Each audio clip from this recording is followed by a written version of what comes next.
You're listening to WZYE 95.9 FM. You are listening to WZYE 95.9 FM, the most influential name in Caribbean radio in the tri-state area.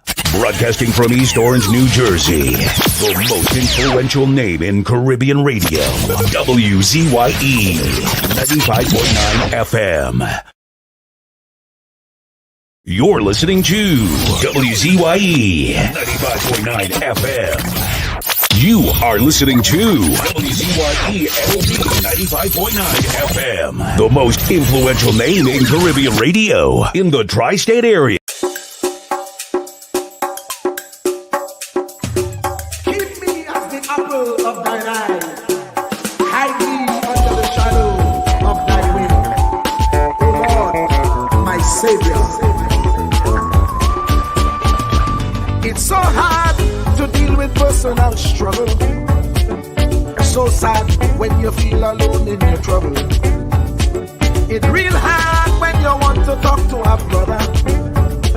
It's so bad because of how some look at you after. So Jesus, cover me while you fix it. Cover me while you fix it. Cover me while you fix it. Jesus, cover me. Cover me while you fix it. Cover me while you fix it. Cover me while you fix it. Jesus, cover me. Cover my head. Satan want me dead. Cover my back from human attack. So Jesus, cover me while you fix it. Cover me while you fix it. Jesus, cover me while you fix it. Jesus, cover me. People see you smile, but don't know the hurt that you're feeling. Even as God's child, at times your heart does be bleeding. Where can you go when you're really looking for healing? Who know how to flow when your soul needs some restoring? So Jesus, cover me while you fix it. Cover me while you fix it. Cover me while you fix it. Jesus, cover me. Cover me while you fix it. Cover me while you fix it. Cover me while you fix it. Jesus, cover me. Cover me home from evils unknown. Cover my feet so I'll never retreat. Oh Lord, cover me while you fix it. Cover me while you fix it. Cover me while you fix it. Jesus, cover me.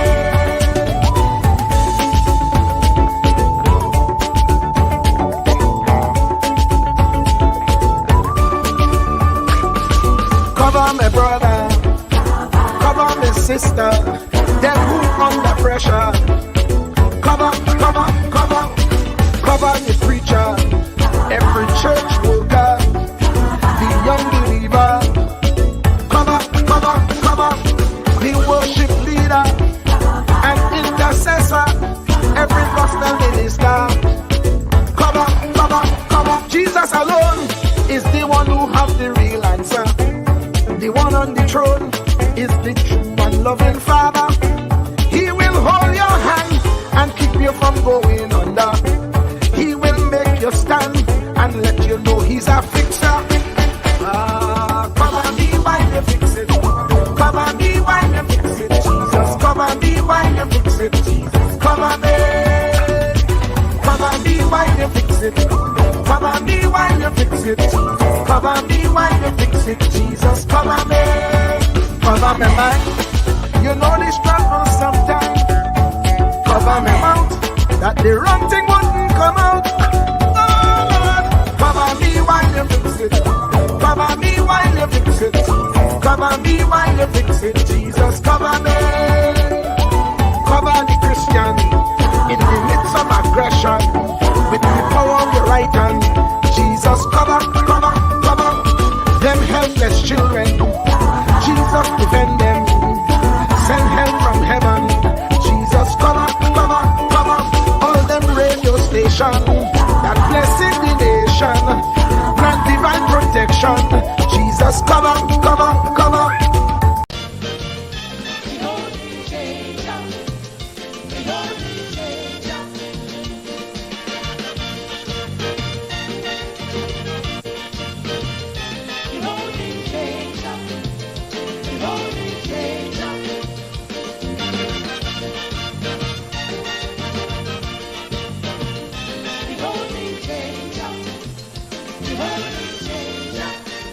It is rather strange. The waiting has changed. Long ago was so much better.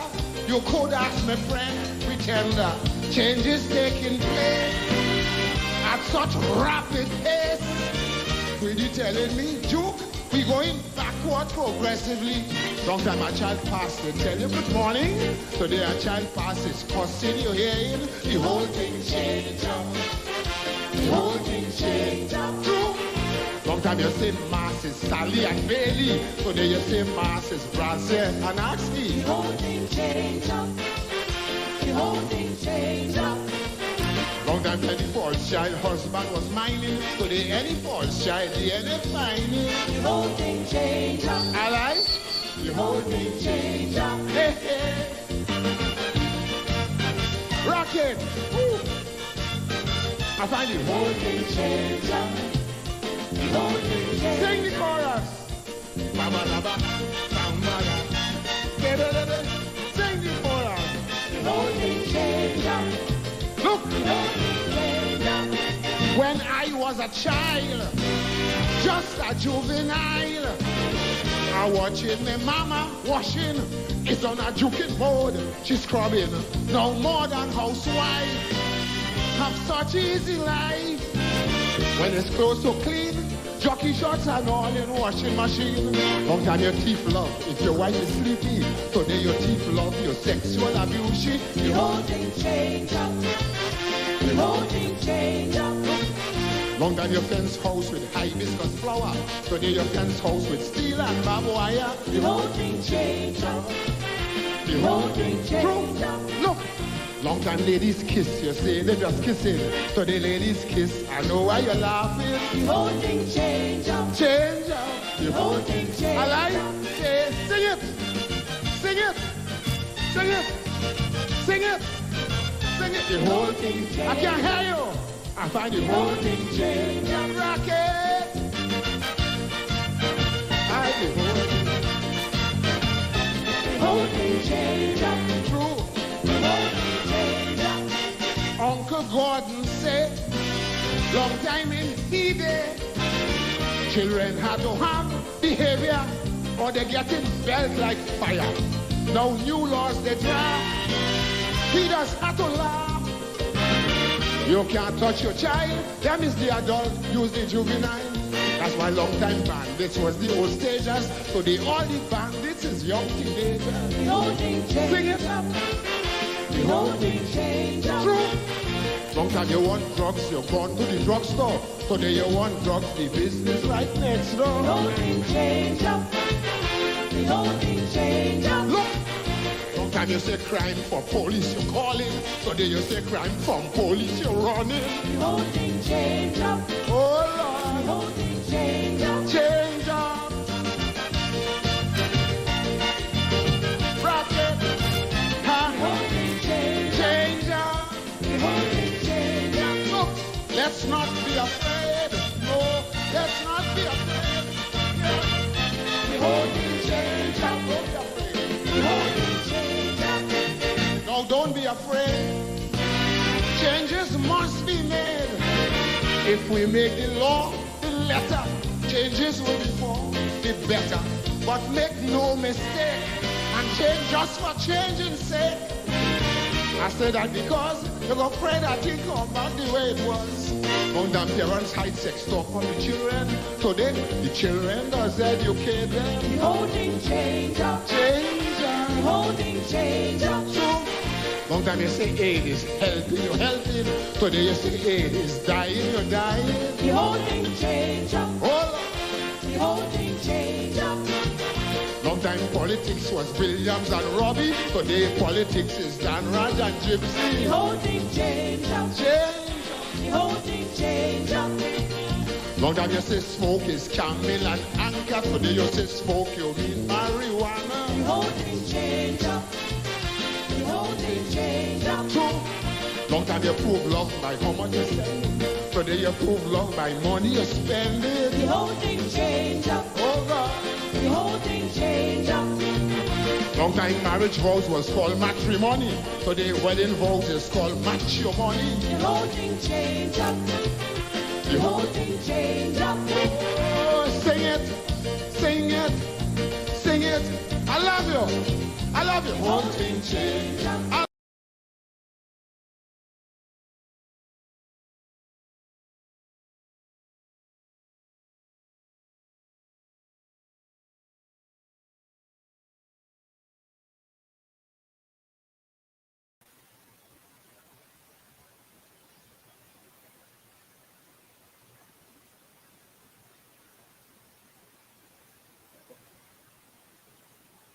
Can anybody hear me? Good evening. This is Diana with the WZYE 95.9 FM.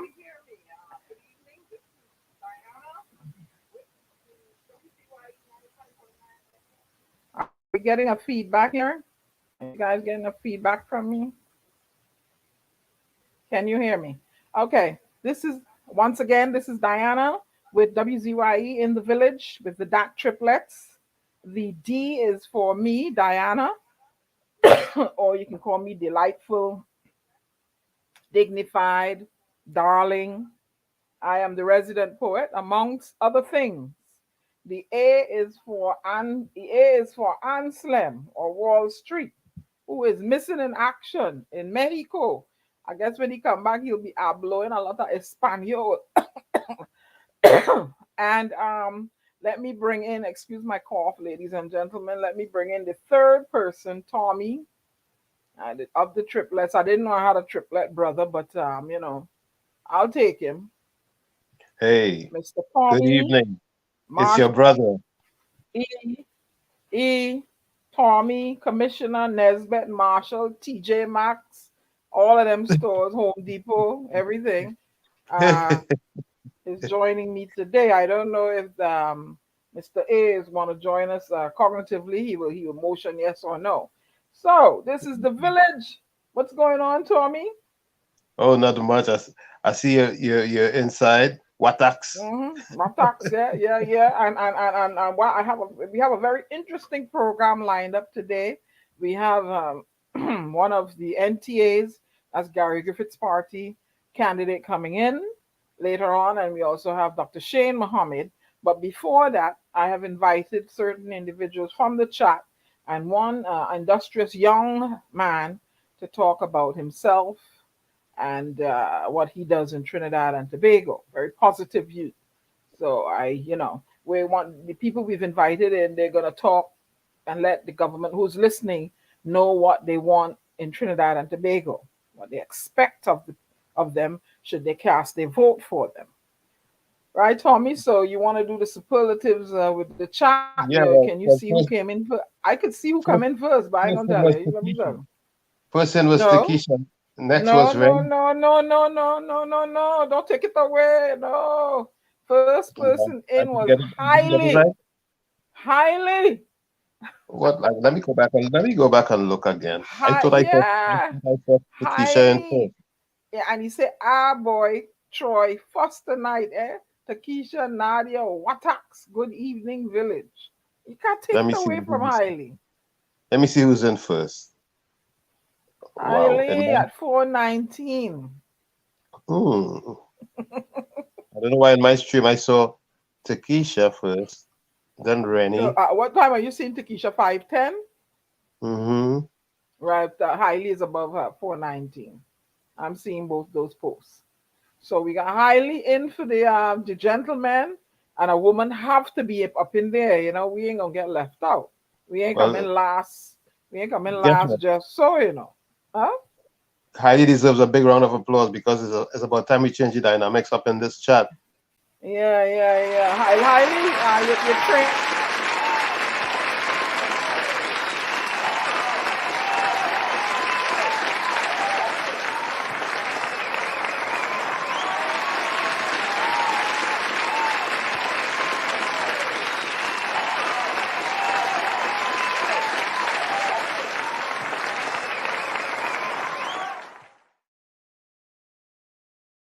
Hey, congratulations again, Highly. Congratulations. Right.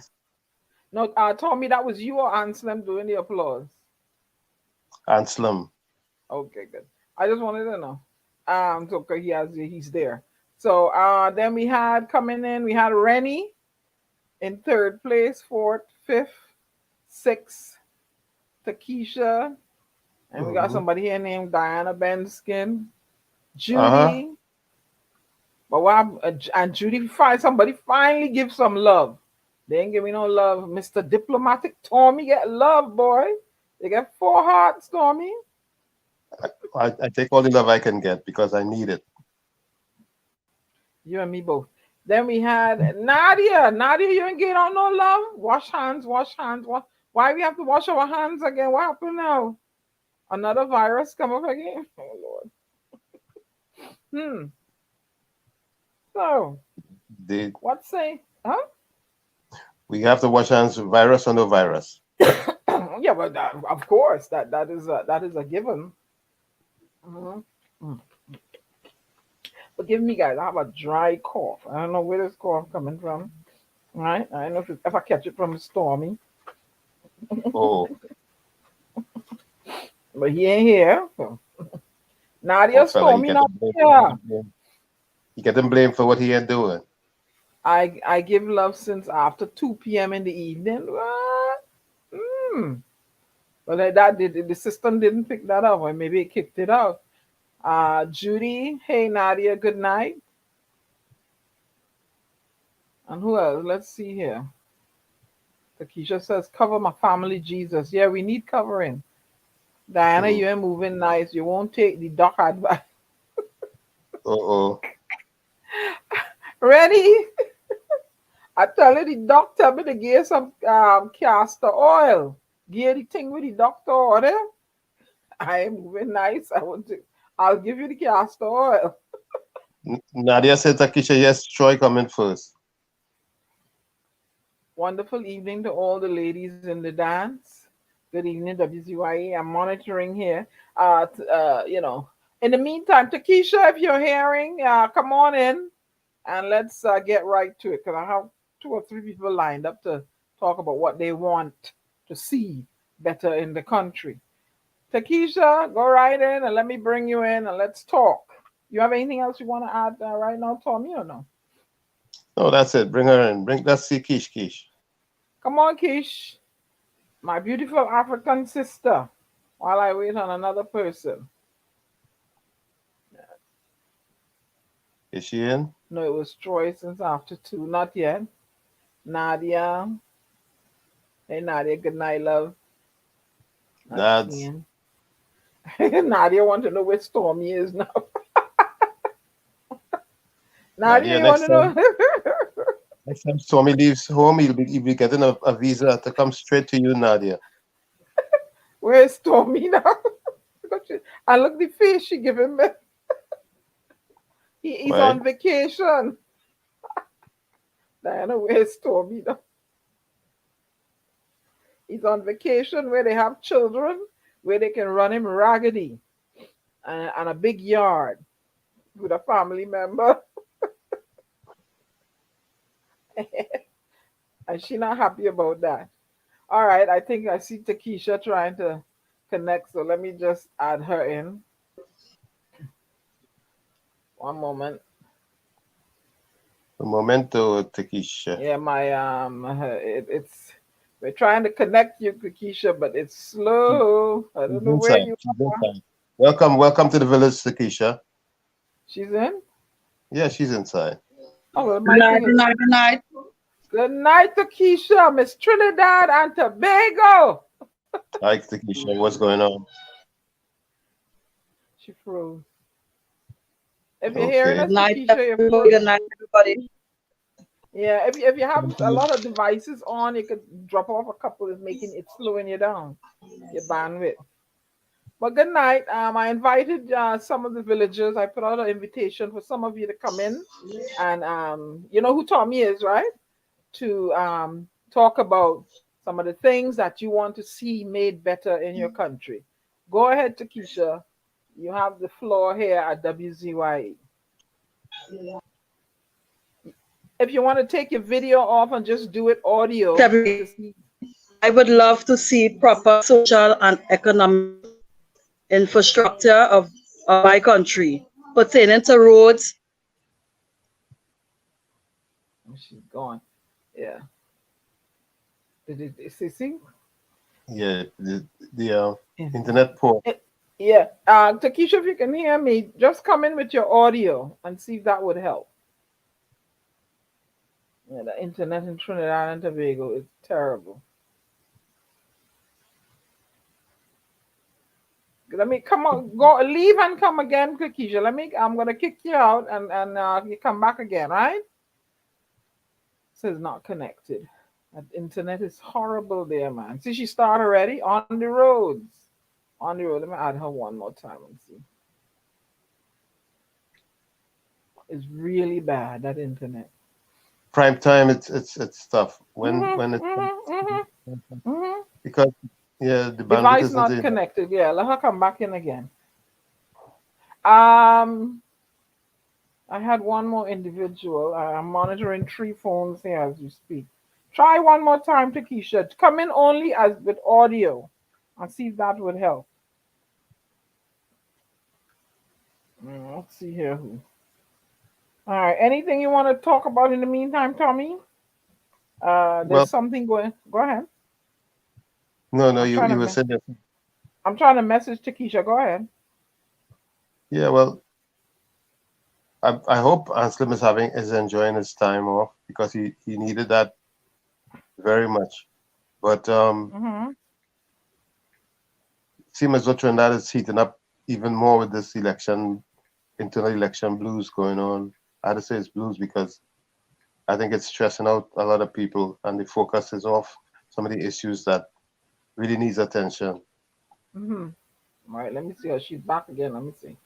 One moment. All right, Takesha, can you hear us? Yes, Diana, you hear me? Yeah, we hear you loud and clear, and we see your beautiful face. So go ahead. Well, Diana, I would like to see proper social and economical infrastructure of my country pertaining to roads, schools, building of schools, power supply, hospitals, transport, and water. Nothing is really taking place in this country right about now for the youths that come out of school. It have some parents who could afford further studies for their child, like UE, etc. But what about those who cannot afford? It have nothing put in place for them. Now I would like to touch base on the court system. The court system in this country right now is in a mess, Diana. Especially for a woman who right now want to bring up like the child father for maintenance. Imagine if you, as a single mother, and you want to bring up your child father for maintenance right about now, you get in a court date for quite next year. Quite next year, because it have no, since the start of the pandemic, it have no virtual court. Everything is online. It's still online. So if you go to you have to go online, and if you go to online and follow this procedures to bring up your child father for maintenance, you get in a date for quite next year, February, March, somewhere there. Even if you go to social development for help, you set out unnecessary documents and questions you're asking for. It's really terrible. It have a lot of people retired and working and still waiting on back pay. Even down to national insurance, and everything is really in a mess. The crime system, we talk about crime. The crime system, the government allow, the system, I'm not say the government alone, the system allow crime continue to happen in broken areas. I use the word broken because I know crime is all over, but I use the word broken because a lot of crime what is taking place in this country right now is in these broken homes and the broken areas. It have a lot of community centers built along with homework centers, and nothing is happening in these centers. They allow these centers to be vandalized and to be run down. Why put community centers or homework centers, and after school when the children come home, they cannot go in these homework centers because a lot of people don't have devices. Everything is online. Even if us how we go to school projects. Right now, schools are sending out projects. And I have a lot of people still don't have devices, even have access to internet. to go online to search for something to even help other children. It have nothing put in place. The government just talking the talk and not walking the walk. Diana, the schools and them, it's very horrible. Imagine parents have to help out schools right now in pertaining to money. I know some of the parents and I might be saying, oh God, since school open, it's only money. The teachers keep asking for. But when you really check it out, Diana, the teachers right to protest. Because being a teacher is very frustrating. Right? When people talk about stay home and relax in the teachers and them, everybody was vexed. But you have to say who really in the kitchen feel the heat. When you, as a parent, you're going in these schools and some of these teachers and them teaching 25 to 32 children in a classroom without even a fan. Without even a fan, Diana. Diana, don't let me talk about furnitures. Let's talk about furnitures. Let's talk about the bathroom facilities in these schools. It have young ladies coming up. Imagine you going in the toilet. It didn't have a proper toilet seat to sit down on. And we fighting COVID. Proper sanitation is in a mess. I can understand every year budget passing for these different type of ministries. And everything keep falling apart. You can't get Panadol. Simple thing like Panadol in the hospital. Where you used to get free, you can't get Panadol. Simple thing like gauze. Simple thing like to stick your hand to test your sugar or to even take blood. They have to use the same needle what they're using to run for drips, to stick your finger if you're a diabetic. Diana, I could go on and on, eh? I could go on and on what really taking place. And then we have these ministers and them out here not taking a cut back at the salary during the pandemic and up to now. And they have the audacity to use phrases like cold pot, bike. Trinidad is the land of corruption because none of these politicians in facing a jail in nothing they're doing. And in this country, if you stand up for your rights, they victimize you. And I reached a stage, Diana, as a citizen of Trinidad and Tobago because I want betterment for my country, right? Because they say right now, the place gone mad. It really gone mad, eh? But I still have hope and faith in my country. And it's time everybody come together as one. It's not about PNM, UNC, PDP, because to me right now, I ain't really see nobody right now could fit this gap. People might have their own party and give their own views, but you see when they really reach in power does go over everybody's head. I fed up at the promises. You see the promises right now, I really limited the promises. Because everybody that sugarcoat everything nice, but you see when they reach there, all they study to do is dip the hand in the cookie jar. Every time the hand scratch them, they keep dipping it in the cookie jar and nothing is really happening in the country. Everything just going downhill. And it's only a fraction of people keep talking and keep going out there to stand up and protest. Why we have to protest, first to begin, for what it is we have going on in this country. We don't need to protest. Trinidad is our beautiful country. We're rich in oil. We have so much of nice tourism in our country. And right about now, I telling you, Diana, as a citizen of my country, I feel like I can migrate to Barbados. So I feel like I can migrate. I can migrate to Barbados. You know why? Takesha, Yeah. Takesha, that's one solution. But what's a real solution for you to migrate? Tommy, the reason why I say I feel like I can migrate with my children, I am in a high-risk area, and I watch to see that my brothers and sisters are living in fear. I could cry talking about it. Don't go there. No, you hold it together. Hold it together. We have to find a way to resolve these issues once and for all. I am doing this here because we have, we got candidates gonna come up and gonna want people to cast their vote for them. So I want them to hear, because they keep telling us we not on the ground, we don't know, we out there. So I'm bringing people from on the ground for you all to hear their concerns. We have schools and areas, right? And imagine we have to have police outside these schools and them. We have shops, and 6 o'clock hit. If you ain't get something in the shop, crap or smoke your pipe. You have to be in. We ain't getting water how we supposed to get in the pipe, and water still sending water rate for us to pay. Right? Going on the standpipe is taking a chance. To catch some water outside is really a chance because it's different borderlines. And the police know exactly, because it's just a fraction, It's just a fraction of people what causing this thing. And the police know exactly what is taking place. They just come and papi show and they go away. Even to look for a job. I have big kids, I have small kids. And to even go to look for a job, you're ashamed to even put your area where you live in. All your half passes, people stigmatize the area where you're from. Right? That is our next thing we have to cross. And I would like to see betterment in this country. Stop. I would like to tell Mr. Rowley, the Prime Minister, it has kind of bothered me to call him the Prime Minister of Trinidad and Tobago and to call him by his name. Trust me. And I would like him to really stop talk the talk and walk the walk. Because we had 3 years again with you. You ain't throwing any snack. You're fighting till the end. Go home.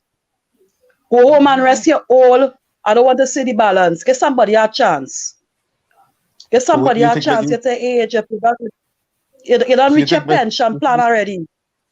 You think Mr. Shearer is a better option?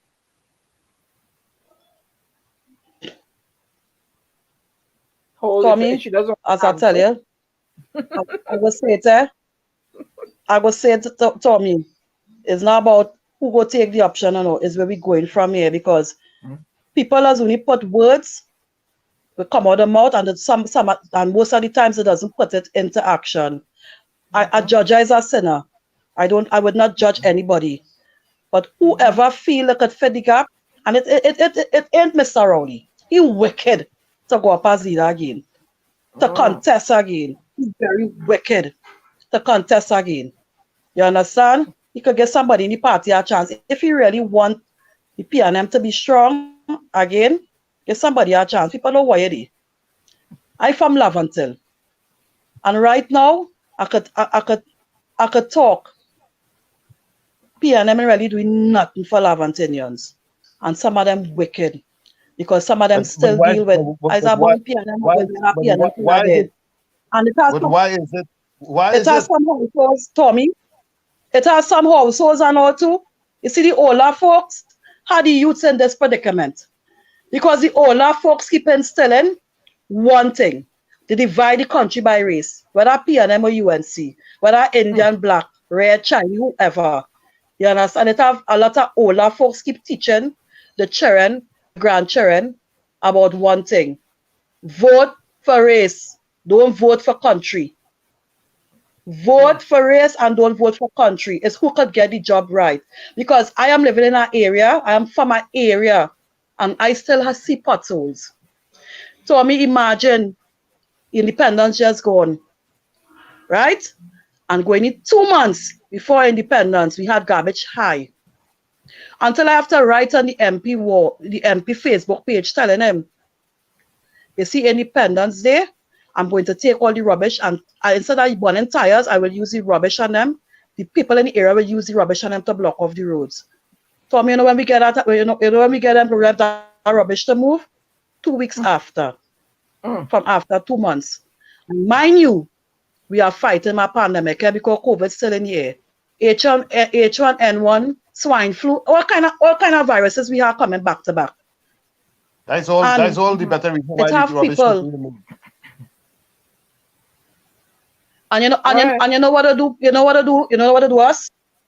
They put swimming pools, they put standpipe, the mama guy, they keep mama guy in the people. Mama guy in the people. I must be proud of my area. I must be a citizen to say, well, I am a Laventinian. And when my children go out there to look for a job, even down to me, my address must stand out. My address must be stand out. And you see people like Heinz and them too, them forget where they come from. They Yeah, but forget the people who where they come from. the people And who people vote for will him collapse. One moment, Takesha, one moment. Go ahead, Tommy. the people who keep voting for the people who are oppressing them are to be blamed. You get the government or the governance you deserve. They like Because it so. Tommy, they like it so so, Tommy. Because I will tell you again, the vote for race, the vote for party, they vote for country. The vote for party and they vote for country. Tommy. Well, Tommy, imagine my mother. My mother is 67 years. I will use my mother as an example. My mother is 67 years. And months so my mother applied for pension. 6 months now. Mind you, the welfare officer outreached to my mother, telling my mother that her file have went to the board and they deny her from getting pension because her bank statement state that she has 200 and 300, sometimes 400 passing through the bank. My mother is a pensioner. My mother pay her dues in the country. it's a shame. That's such a shame. $200, $300 passing through the bank, and she's denied pension on that account. Tommy, they talk about NIS. When you apply for your NIS, all of a sudden, your points just gone missing. Just gone missing. You know you pass the quota where you could get a lump sum of money, and you could still get a pension when the month come from NIS. Your points gone missing. They can't find your files. Whatever the fee to give you, they give you. To me, sometimes I just feel like these people who working in these ministries and them like the money coming out of the pocket. The way all they just get on and no customer care to it. Everybody angry. Everybody in a rage. Everybody living on the edge right now. I just talk about from experience. And then we have these ministers and them living off of the perks. Because they can't touch your salary. You know that we talk about the salary. How much you get when the month come. The perks alone what they're getting they can live off of. They ain't bound to touch your salary. And then we have them using these kind of words about when I was 12, when I turned 12. Let's imagine we have a minister talking this kind of blasted foolishness coming out your mouth. When she reached 12, the mother tell them after 12 the smaller ones go drink the milk. Really? Everybody drink sugar water back then. It wasn't until you reached 12. People drink sugar water. People are ashamed to say they drink sugar water. Something wrong with them. We drink sugar water. You talking about cold pot? When the rain falling, if we had to buy the cold pot, our cold pot right now is $750. If we had to use the cold pot, we can't buy the gas and we had to use the cold pot because our mother have plenty children and grandchildren. And I had to use the cold pot and the rain falling. Why going on do? Why going on do with this cold pot in the rain? The cold pot don't work by itself. You gotta buy coals. I can imagine the price of coals now. That's right. All right. If I had to buy a bicycle. Go ahead. If I had to buy a bicycle, you ain't safe on the road and I buy because you're getting bombs on. You're getting bombs on. How this man to talk? We have a prime minister talking about don't drive through traffic because it's burning gas. And these people and them had a blue siren where they ain't going through traffic. They ain't going through traffic. They're not feeling no kind of pinch. So that is why these foolishness could come out of their mouth. And I hope people listening to me. You see Keith Scotland? He's one of the MP for wrong by us. I only hope people hear him now. So if all you put back that man, there's something wrong with all you. After this man used this phrase about cold pot, something wrong with all you. Calling out all you. All you need to come down from there. Who vex loss? Well, Takesha, I thank you very much for your input. I wanted someone on the ground because they keep saying that we're not there. We'll be doing this in future. Different individuals, bring them in from different areas of Trinidad and Tobago at what is going on in the country as we speak. Again, Ms. Clement, we want to thank you very much for your input, and you can continue to watch us on the stream. Thank you very much, Takesha. Diana, big up. Thank you. Diana, Thank you. Benson have to Thank say you. big up you and Ansem and Tommy for bringing it together, because in this village here, everybody is one. He's one That's right. people. We don't divide. One love. And I One love you love. guys and It's keep one up the love. good work. Okay. You can Thank you, teacher. Thank you so much. Thanks. thank you. Thank you very much. Coming up next, you can drop out. Coming up next, we have an industrious young man, Mr. Joan Alcantara. And I was moved by his story on many levels. He's an entrepreneur, and he's a present father in his beautiful daughter's life. And you know, he getting accolades from me for that. Right, Mr. Javon Alexander, welcome to In the Village. I'm Diana Benskin, resident poet, and among other things. And we have Mr. Tommy Marshall Nesbitt. He's a commissioner in New Jersey. And we want to highlight you today on In the Village. Tommy, so introduce yourself, Mr. Alcantara. Hi, good night. I am Joan Alcantara. I'm a builder, build houses from start to finish with my customer in mind, and also with wanting them to be satisfied on all levels with my work. That is my ultimate goal. And you are What a father. area you operate out of? I didn't hear. What area you operate out of? Chaguanas currently. Okay, and you build houses privately or for the HDC also? Or HDC also, and privately, but more so privately than HDC. Because Okay. HDC has a lot of run around when it comes to getting money. And people don't have time to be running in HGC and calling HGC all the time. Yes. And you're also a father. Tell us, you know. Yes, I'm a father of 4, going on 5. The busy man. When you come home from work and tired, huh? You own a company and with employees and that kind of thing? Yes, currently I employ between 10 to 15 workers on a daily basis based on what needs to be done. Young Afro Trimbigonian That's male commendable. doing positive. Okay? He has his own business and he minding his family. And what's your company's That's name? important. Go ahead, I didn't Tommy. hear. It's What is your Joe's company's Construction. name? Joe Alcantara's Construction. All right, Joe Alcantara Construction. And how long you been in business? Actually, I started construction when I was 14, going on 15, and I haven't done anything other than that ever. Okay. And the company was started about 5 years ago. Okay. So let me ask you something, Joe.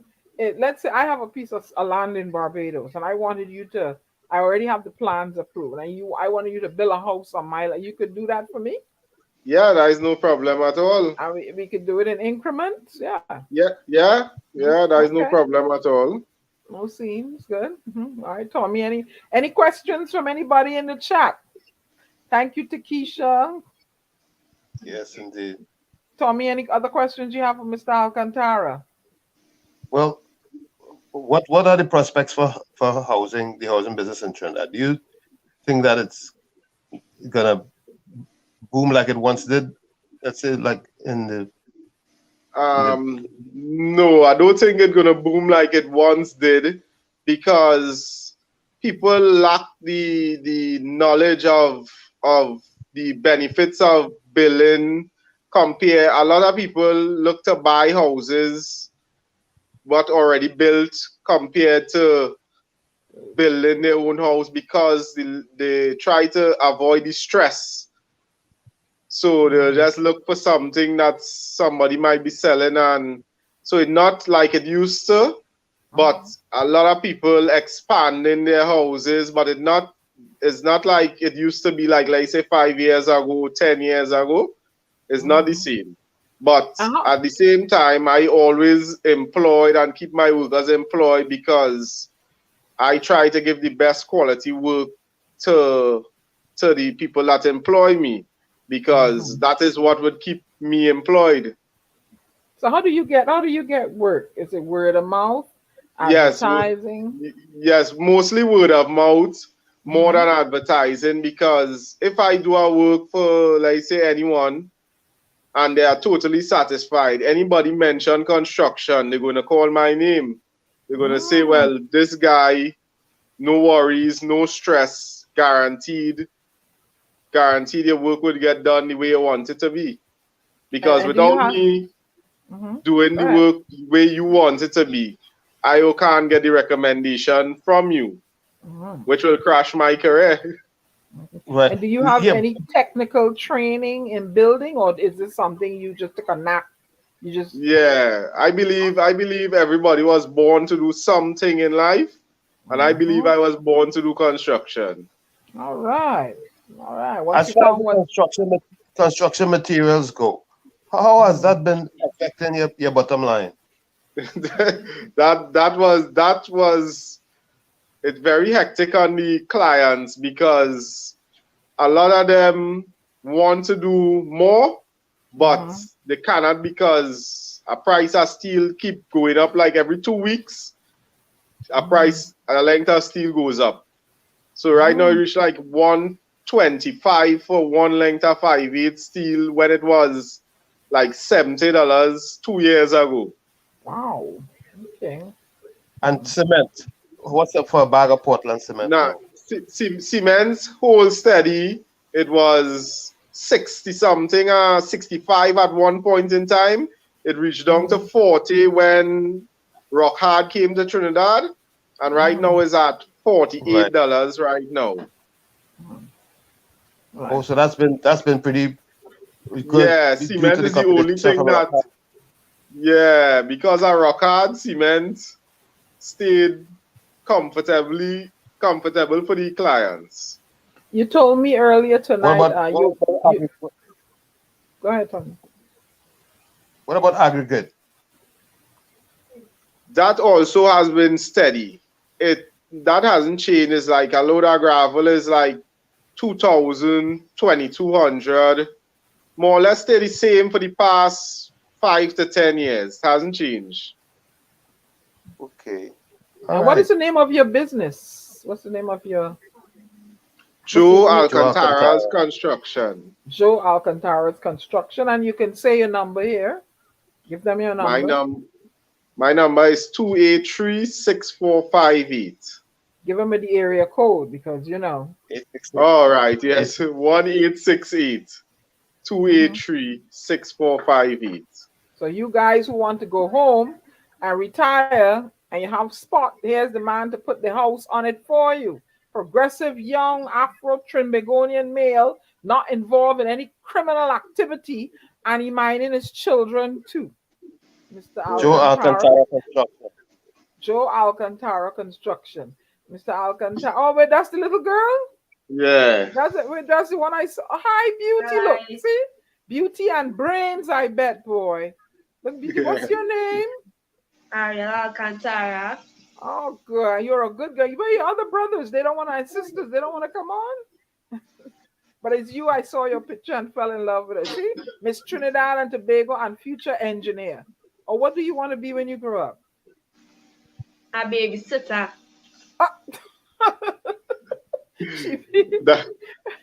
But that is what she normally do whole day, every day. Well, she can have her own nurse. She can have her own nurse. Yeah, because apparently she likes doing that. Or she could be a kindergarten teacher too. Hey, yeah, she likes seeing about her younger sister. Yeah, we need all those things. Well, anyway, Mr. Alcantara, it's been very nice conversing with you. You had an international exposure. And Tom, you have any other questions for him? No, well, I really appreciate what you're doing, and I look forward to meeting with you one of these days in person. Because he's in construction too. Yes, that'll be very nice. And I do have a spot in Barbados. I need a house put on it we could work out price and thing, but we'll Yeah, talk off air, right? yeah, So yeah, yeah. very, very good, nice speaking with you, and you can Before follow I go, let me our ask you program from the. before we go, let me ask you one question. You train women in your business too? Yes, I do. Yes, I do. I try to give them the less strenuous part of it, like the cleaning, handling light tools, Oh. and so forth. Not But too you gotta strenuous teach, because, yeah, you gotta teach them technical work too, man. yeah. I try to, but as my work is I kind of do it by myself, mainly on the job myself, working. It's hard to stop and teach. I more want somebody to observe what I doing, and that is what they do. They observe what I do. When I did construction in Trinidad, my job site was the sexiest job site because women, all the men just stand up in awe watching.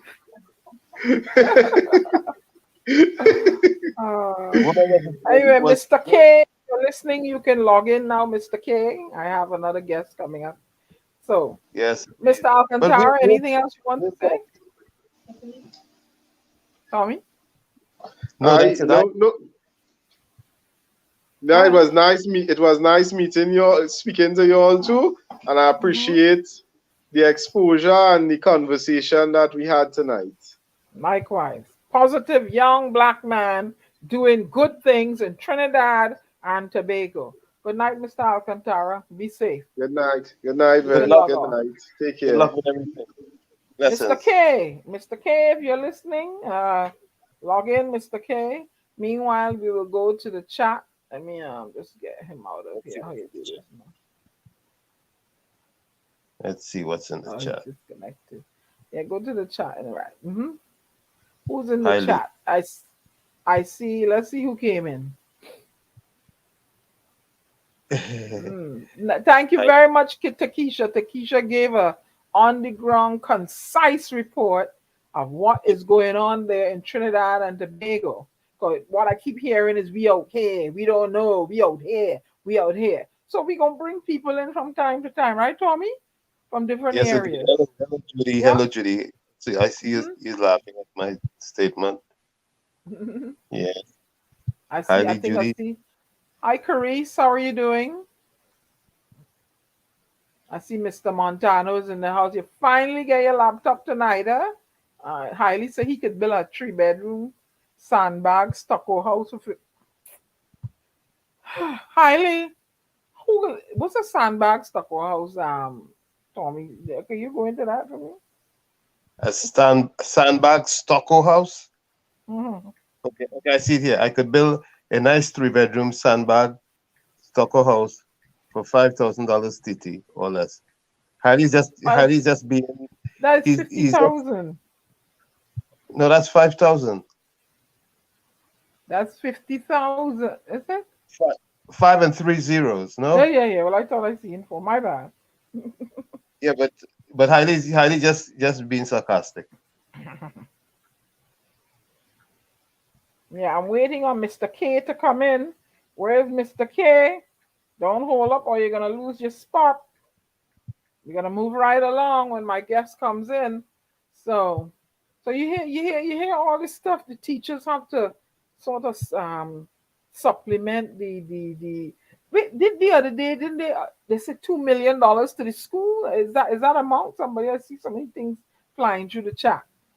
So where all the money gone? Where the money gone to, and the hospital, you can't get a Panadol, you can't get gauze, nothing.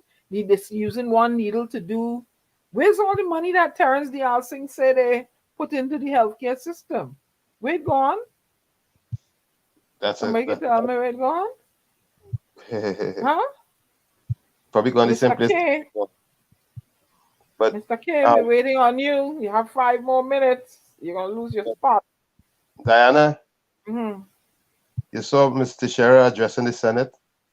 Yeah, I saw that. I saw that video. Yeah. What do you think of that? When you talk to different intellectuals in the country and different people, you're getting different feedbacks about her.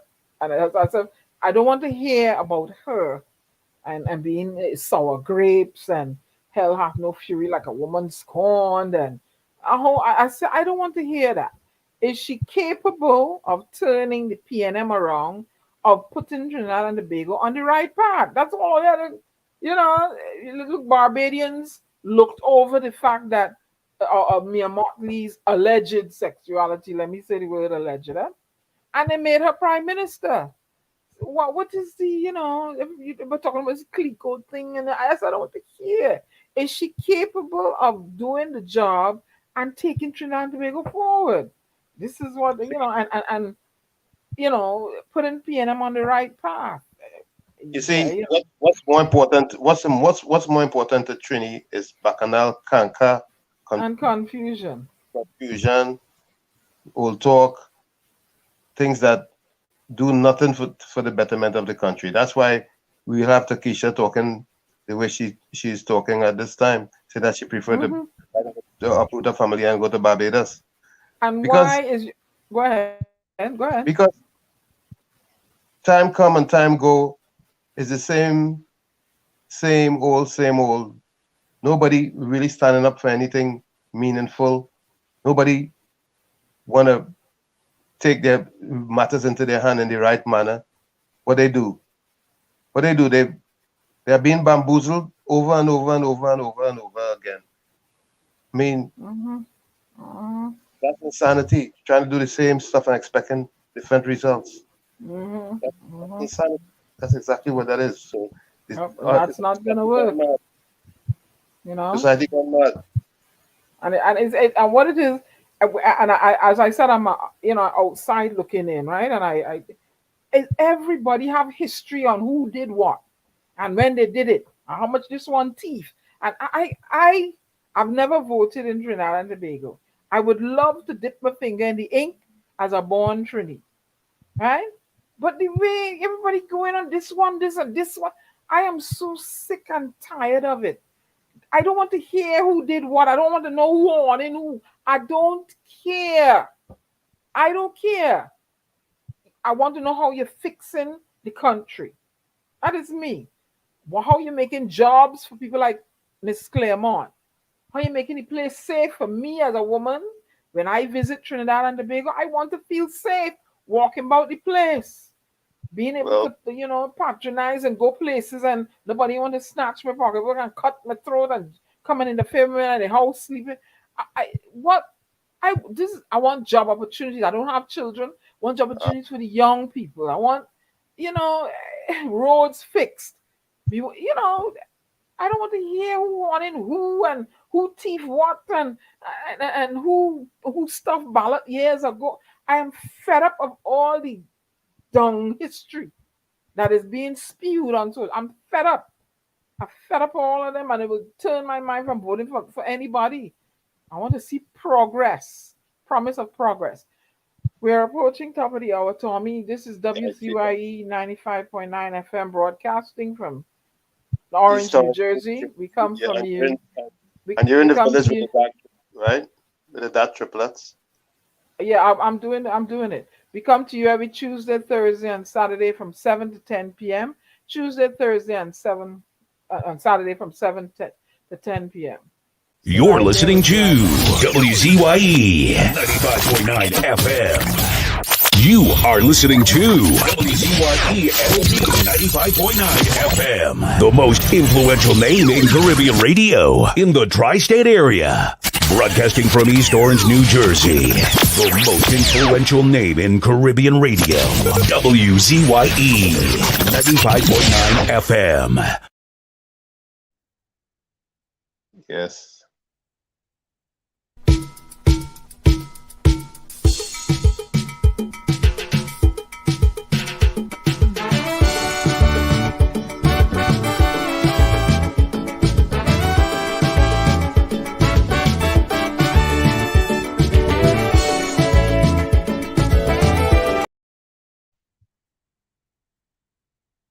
Stopped.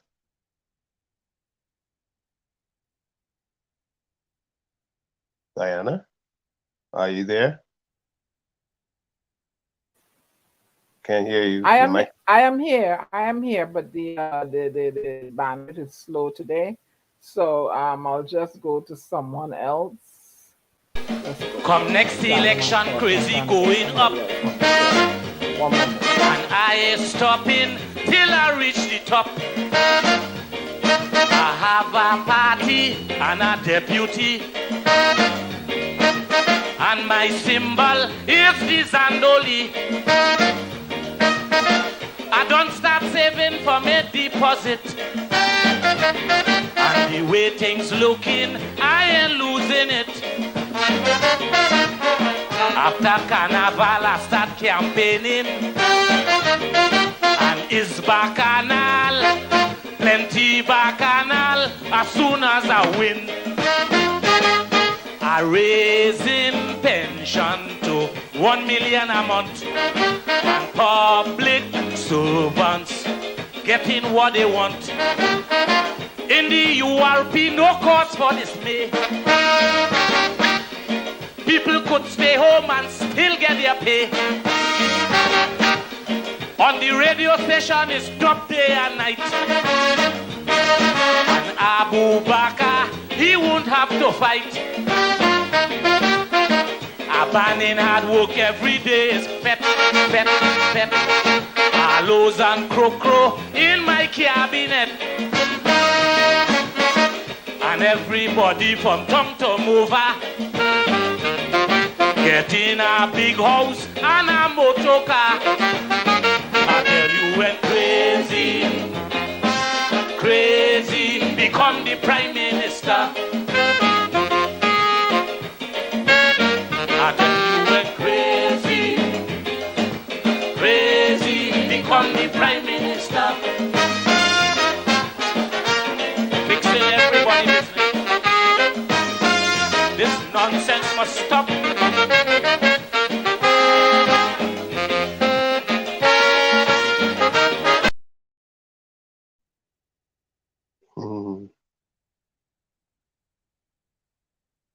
In a motor car. How about that, Tommy? Yes, it did. Bacchanal for so. Yeah. When he became prime minister, every day is a fete. He said what? And everybody getting raising pension to how much? 5 million a month. 1 million a 1 month for million. every pensioner. Oh, Hailey Yeah, says, well, Hailey, I ain't know nothing about. He said, plus, what sandbag house is earthquake proof. You won't need AC or fan because the sand keeps the house cool. Is that true, Tommy? I guess. Sandbag house. but Hailey, what kind of house is that? Good night, Curtis. You're in. Huh? sandbag is what you use to make levies. In the chat, Judy Nunez says, Judy dissent, Karen Nunez can make a difference in politics. She comes from a family of intellectuals, political, ambitious background. 2 past presidents were her relative, president of UE, so she definitely can. Well, all right, Judy, she has your vote. Diana, you don't know Trinis love to take down others who are a better off mentality. You just said only a set of blame game. We need a low-cost homes for most people who can't afford millions. Trust me, the controllers don't want a low-cost house. They just don't want, because they wouldn't be able to sell their high-cost houses. The realtors, yep. Good night, Mr. Stout. How are you? And Chris, you have gray hair. Thank God for hair dye. Lord, you see what I mean? You see? That's an old tune. Okay. We have vintage here in the village. Just look it up. Look who running the show. Diana. However, you should build a sample of sandbag house. Is it really a thing called sandbag house? Tommy, tell me now. I lost. I tell you, we use sandbags to build levees, not to build houses.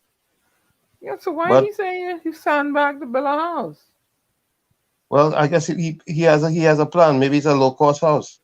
Maybe he Maybe he will save people money and give them more security. Whatever it is, we have to see it in action.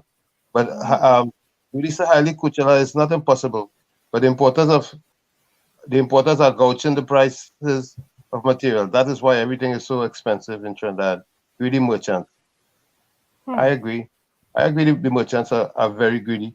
But the thing is that the reason why merchants are being able to do the consumers what they do, because those who they put in charge of it, we put people in charge of our business who don't have our best interests at heart.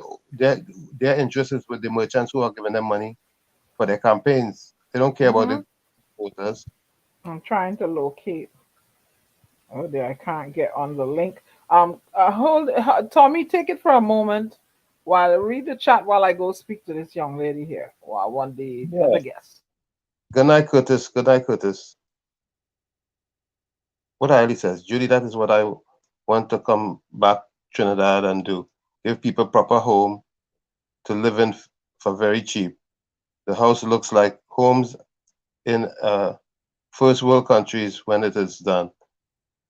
I don't know wherever Hailey is that he builds these sandbag houses. I know it cannot be in Miami.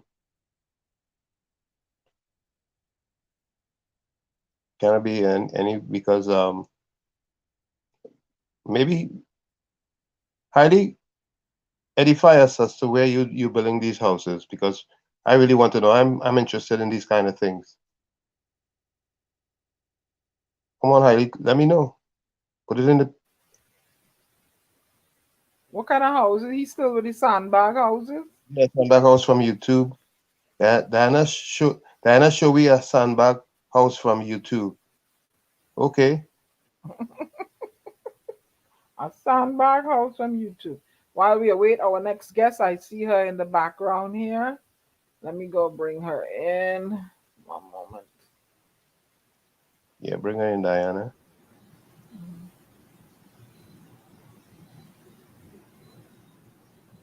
Hello, you're inside.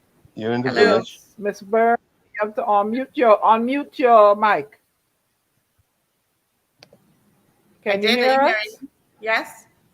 She's not hearing. Yes, can you hear me? I joined her. Yes, We're indeed. not hearing.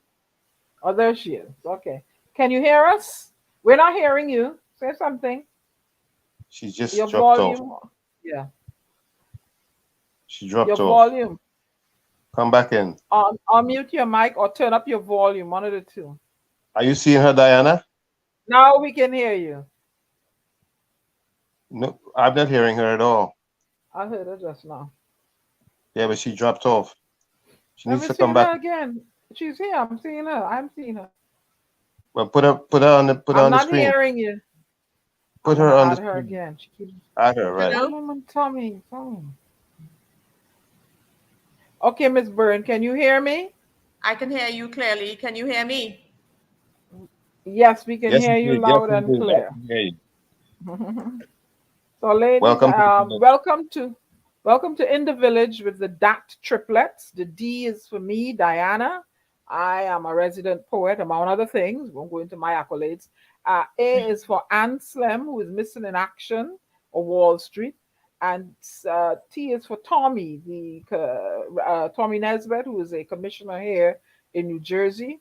We have had your party's leader here on before, and other members on from the NTA. Welcome to In the Village. Thank you very much for having me. Okay. So you are with the National Transformation Alliance. Can you go ahead and introduce yourself and your portfolio, your intended portfolio, your experience, etc.? Yes, I am Joan Byrne. I am an attorney of 35 years in practice in Trinidad and Tobago. My practice is mainly centered around family law, civil law, probate law. I have a small firm with myself and my husband, who is my partner, and I have another partner with me, Mr. Campbell. I recently joined the NTA, and I have been appointed the Director of Legal with the NTA. And in that role or that portfolio, my function is to give advice on legal issues as they arise and to basically assist in drafting statements for the media involving legal issues and doing press releases, etc. So that is my role for now, limited as it may be at this point.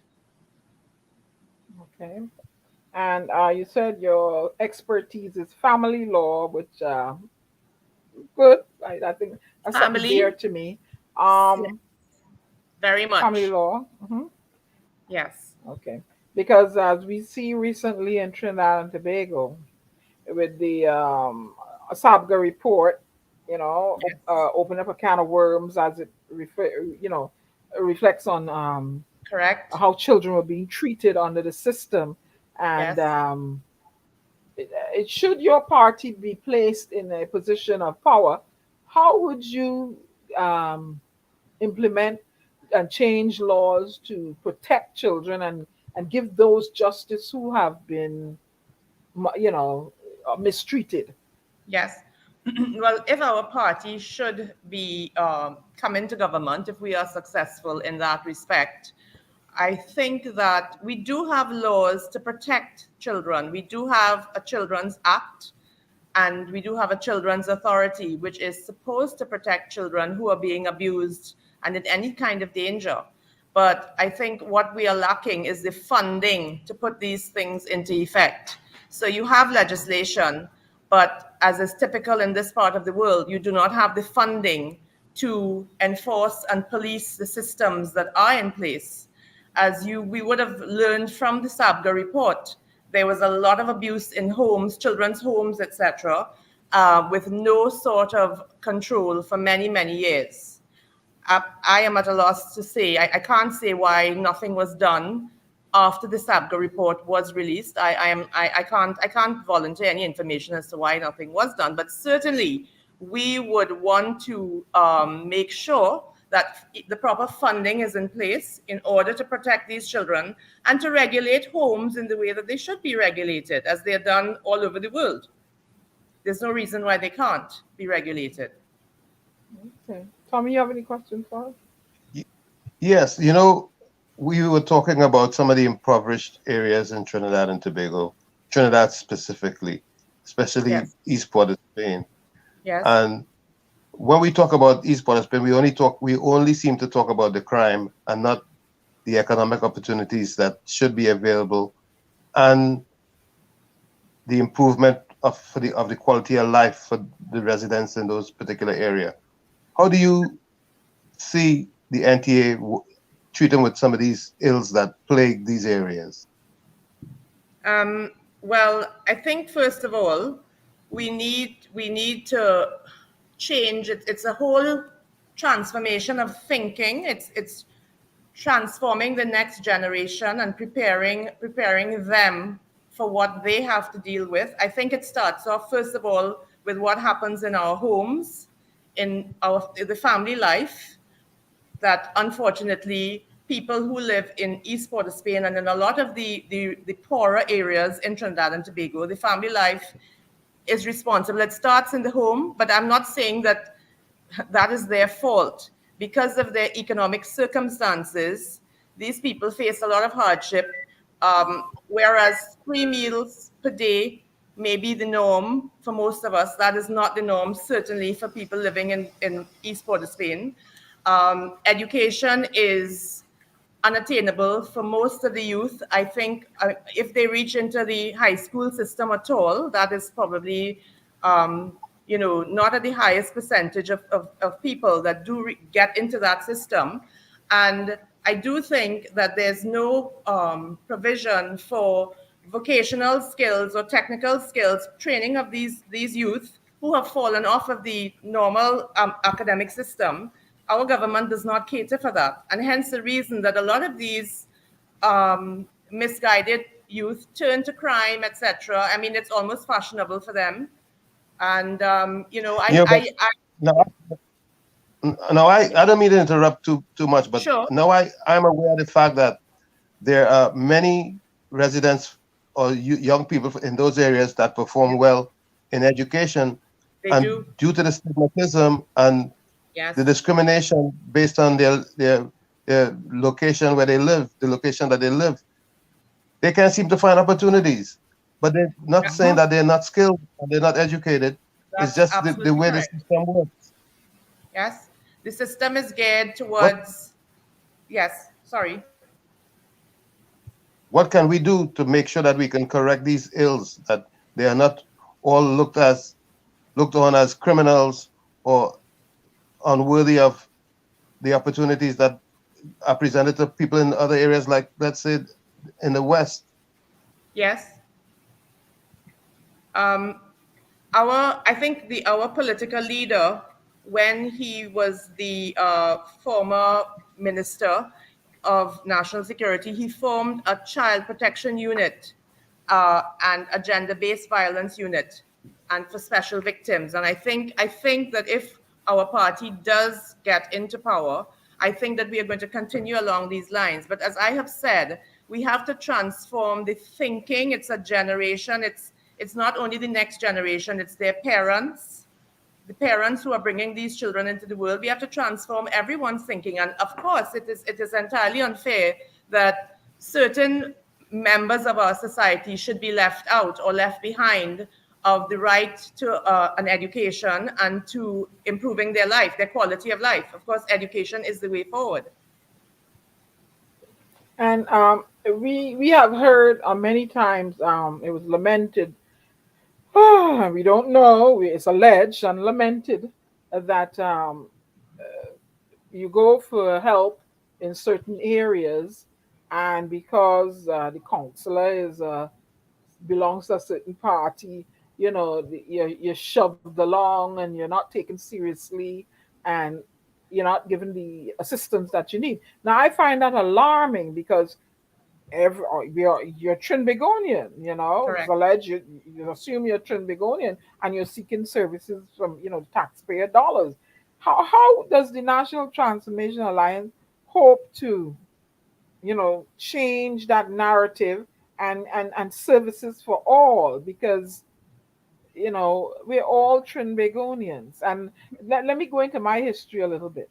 Yes. Now, sure. I graduated from St. Augustine Girls High School, right?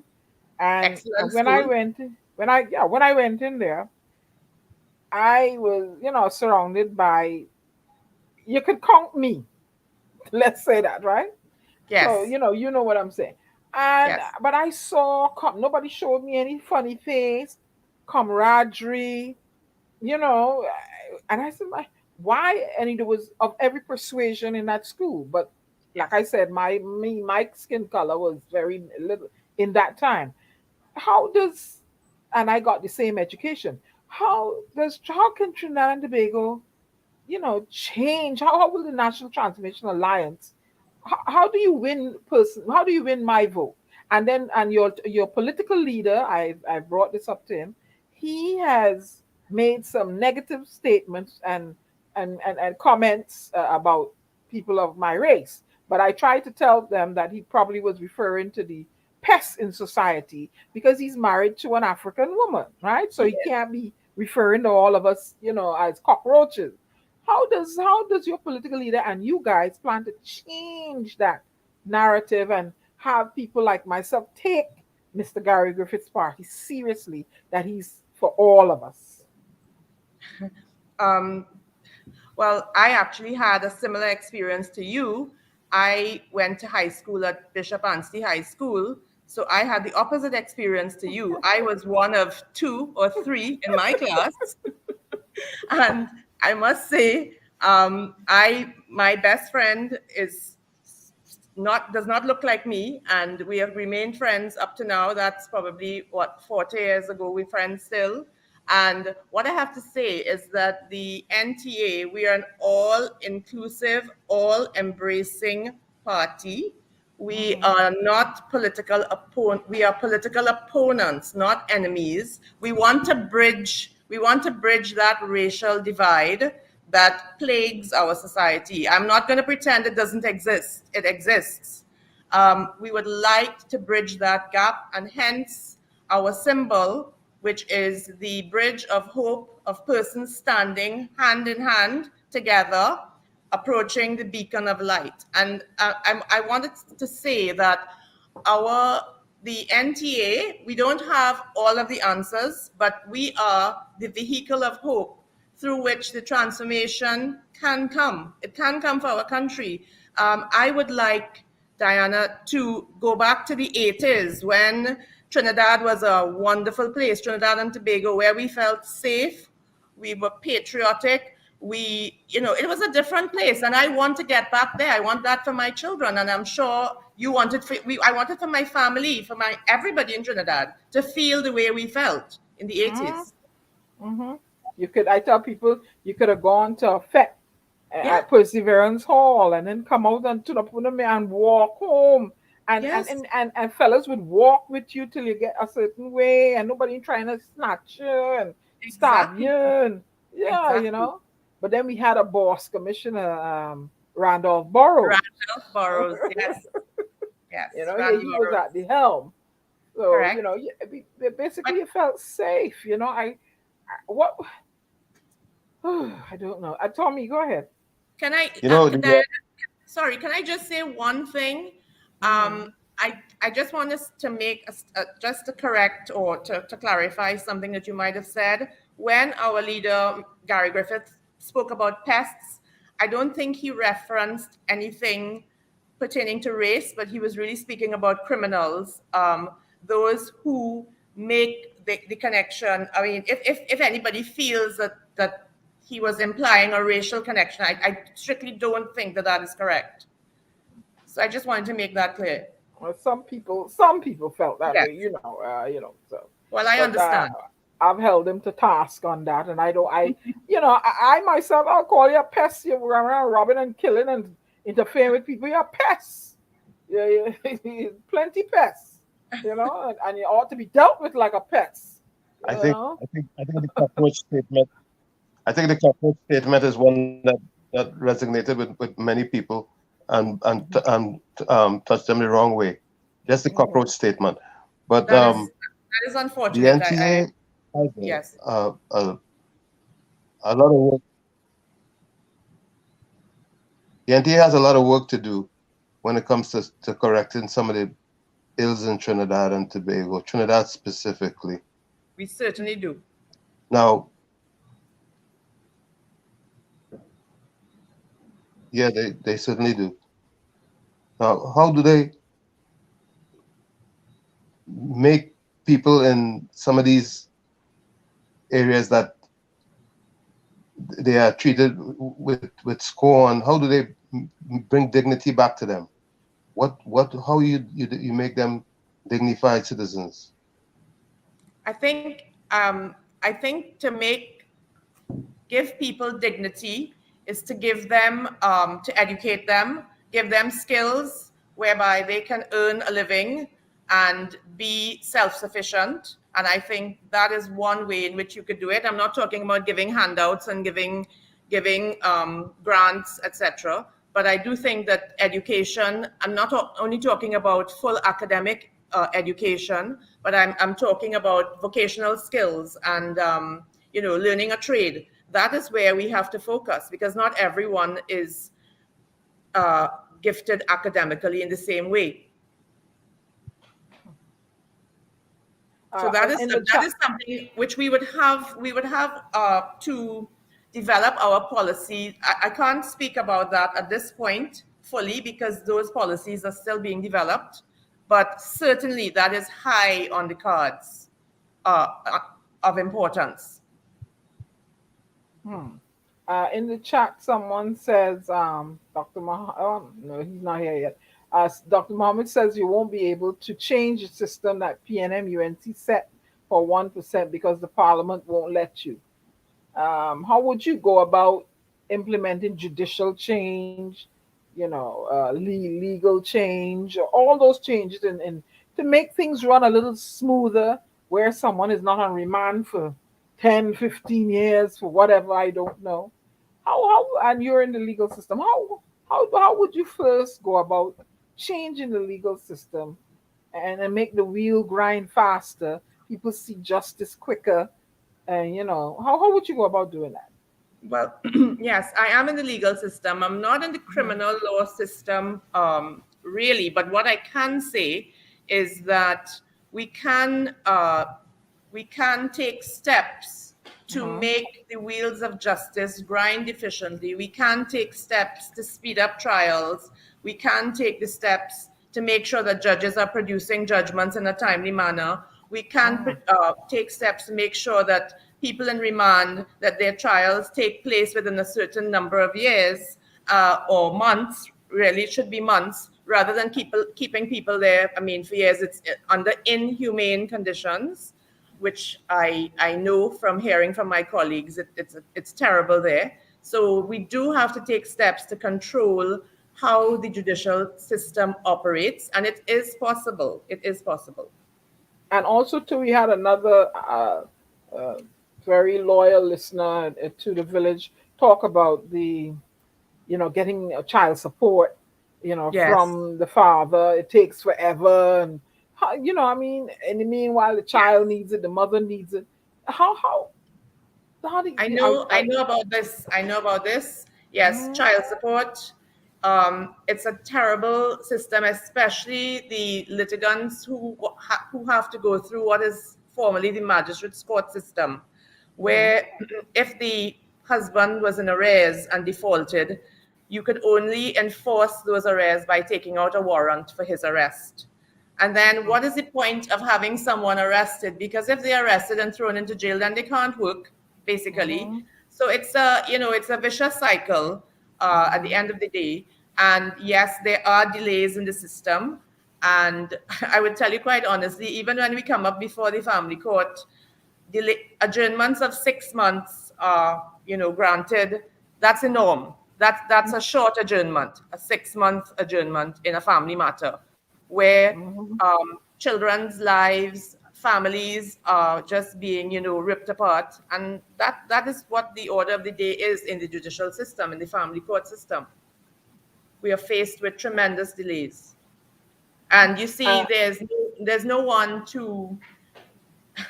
I saw someone called recently in Trinidad for there to be a penalty for judges who do not give their decisions in a timely manner. And I really think that these rules and regulations should be implemented to control the way that judicial officers operate and the time frame in which they do give their decisions. I had a matter, Diana, where by the time we got a decision in a certain matter, the children were small. By the time we got the decision, the children had grown up, gone to university, got married, and had their own children. So it's a ridiculous system we face here. I'm sure you can't conceive of that in the United States. Yeah, and it's been numerous. And also too with the the crime situation and the domestic violence. I don't know if you're in that area too. Yes. Shouldn't these things be treated? Shouldn't like a public health emergency and the women being murdered? Shouldn't a public health emergency be declared so you can divert funds there to whatever ministry is supposed to take care of that and ensure that the people are getting the services, because these people have to come out and just what I would say with respect to domestic violence, we had recent amendments to the Domestic Violence Act. Actually, the act is really the improvements are tremendous. A woman can actually go to a court ex parte, not in the presence of her partner, and once she says to the court, the magistrate, that he shouted at her, he pushed her, she will get an order in her favor. So it's actually very easy now to get a domestic violence order. What I would say, though, where we fall down is that we do not have the social services for women, for battered women. We do not have proper halfway houses and that kind of support. And that's where we need to spend the money and funding on those services. And at least if you've been a battered wife and you leave a home with your kids, I mean, there's nothing in place when you go to the halfway house to take care of those kids or make sure they're going to school, etc. So we need to improve all of those services, definitely. Tommy, any questions? Tommy? Yeah, you know, there's so many things. Yeah, can you hear me? Can you hear me? Hello. Good. Can you hear me? Yes. Hello? Yes. Yes. Yeah, there's so many ills to be fixed in Trinidad and Tobago. And sometimes you wonder if we can address them in a timely fashion in this lifetime. For example, consumers are under serious pressure in Trinidad, not just from the retail businesses, but even from the banking institutions. The banks were described by Time magazine as predators in paradise in Trinidad and Tobago. And that seems to hold true and fast today, and that was decades ago. I want to know if there's any way that there will be ever a day that will come soon where the consumer in Trinidad will get a break, and what could be done, and what can your party do to give the consumers a break in Trinidad so that the price gouging and ridiculous pricing, and also the banks preying on your small savings and funds that you have in their care while they're making a profit, they're double dipping, charging astronomical fees that make whatever little interest you get seem like a joke. What can be done, and what would the NTA do to resolve some of these issues that are going on? Unfortunately, I can't speak to those policies at this point. What I would say, though, is that with any government, you do need the bank's support. So I don't know. I mean, I don't think I'm prepared to answer that question this evening with respect to the economic policies. Okay. Maybe not her slate. Okay. Anyone in the chat? Sorry, what I would say, though, is that I agree with you that banks seem to prey on the small man, and the small person is always the person who they seem to demand their pound of flesh from. I mean, I agree with that. We all face that. But as to the policy, the economic policy at this stage, though we're at the developmental stage, it's a fairly new party, and I can't speak to those policies tonight or what we intend to do with respect to the bank's control, etc. Okay. All right. Anything else you'd like to share with us? What I would like to see, and I think the NTA can do it, I think we need a strong government that cares about its people, and I want a better Trinidad and Tobago for everyone. I'm not talking about my family or, I want a better Trinidad and Tobago for everyone, where we can all be happy and comfortable, and you all who live abroad can come back here and feel safe. And, and the same thing for us here, who have family abroad. That's what you really want, a better Trinidad and Tobago. That's why I have come out of my comfort zone and I've joined the party. I'm not just sitting back and saying, I'm waiting for change or I want change. I want to be part of the change and make that change happen. Okay. There you have it. Miss Joan Byrne from the National Transformation Alliance coming on board and speaking about her party's agenda to how to take Trinidad and Tobago forward, with her personal portfolio perhaps being in the children family area. Ms. Byrne, if you had to send a message to the Prime Minister of Trinidad and Tobago, what would you tell him? I would tell him that we can all work together for a better Trinidad and Tobago. Okay. And Thank to you, please join us. Please join us on this journey. There's one thing I would like to add before I go, and if the NTA does get into government, we would like to make it easier for the Diaspora Connect, for persons living abroad to be able to vote in an election back home. And we are going to try and include a amend legislation to have mail-in ballots for persons who live abroad. And I just wanted to make sure I say that to you all. Yes. Now we talking, right, Tommy? In That's order to correct. vote, I just have to show my Trini bird paper and my picture ID. All right. That make a whole lot of sense, boy.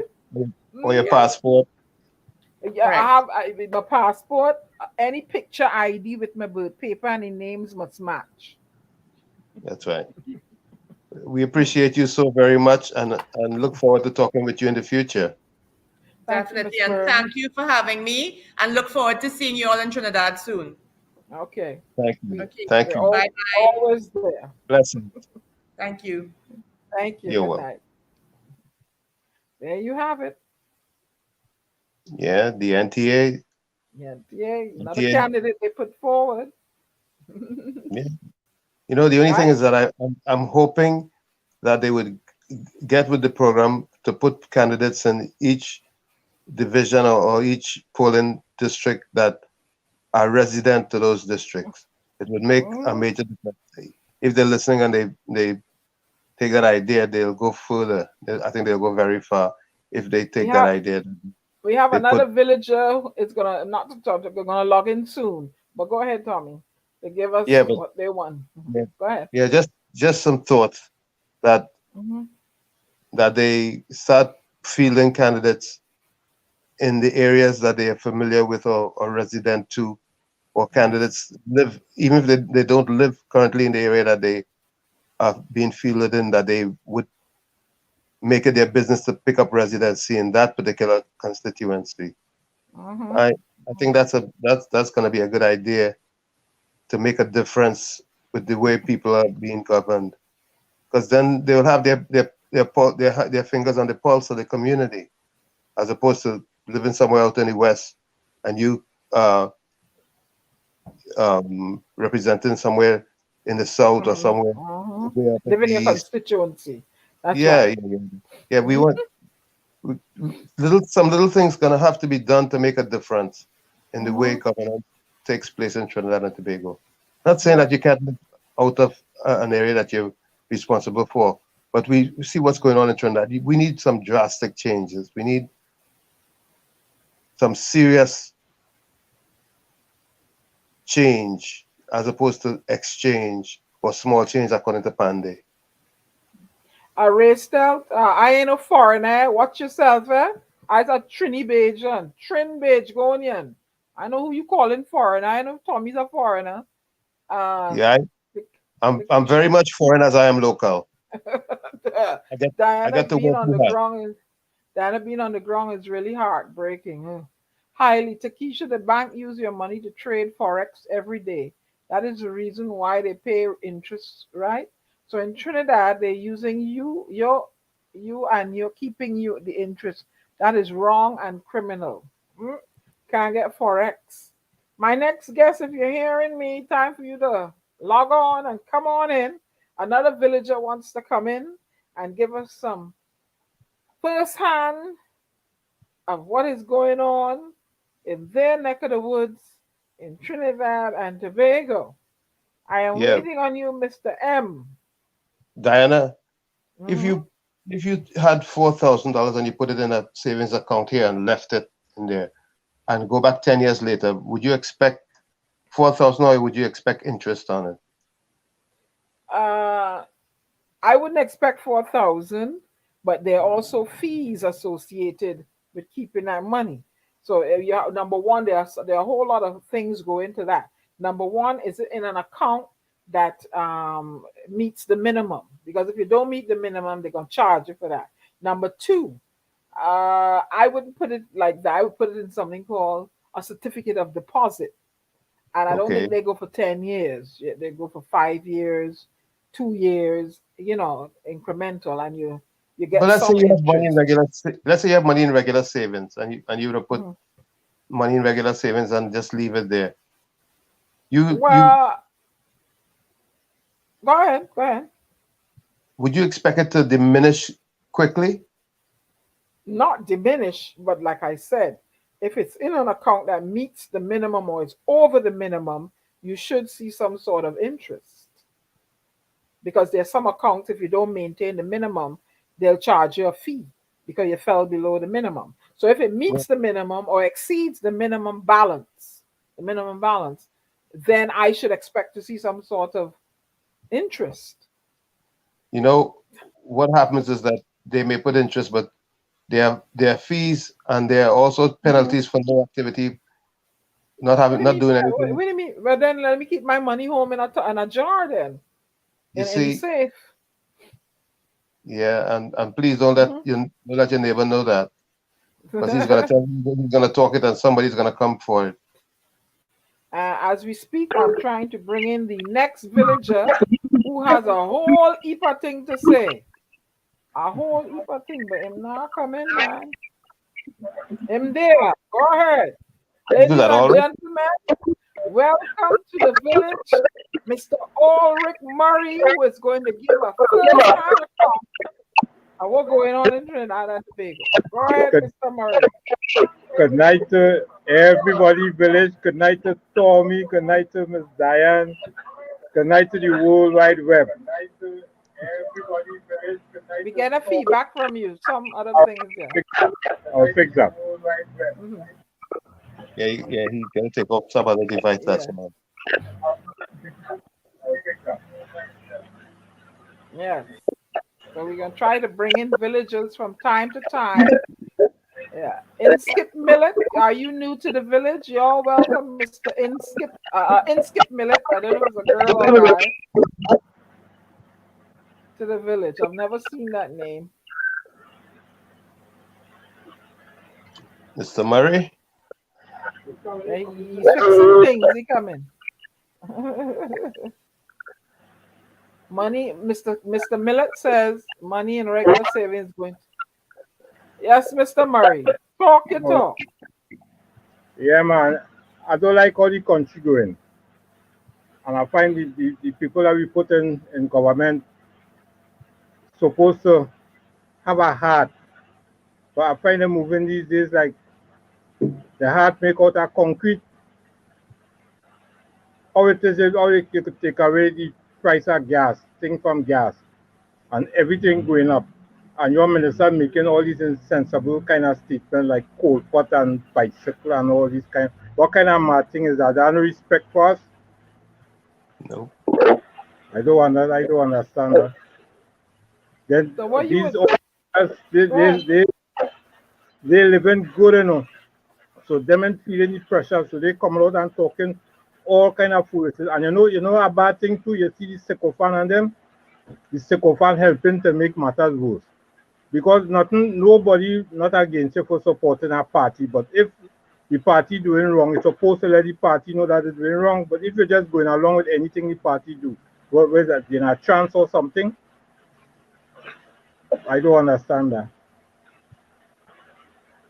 So, all right. What in particular bothers you? What you find is the most bothersome thing now these days with what's going on in Trinidad and Tobago? Well, the crime. Oh.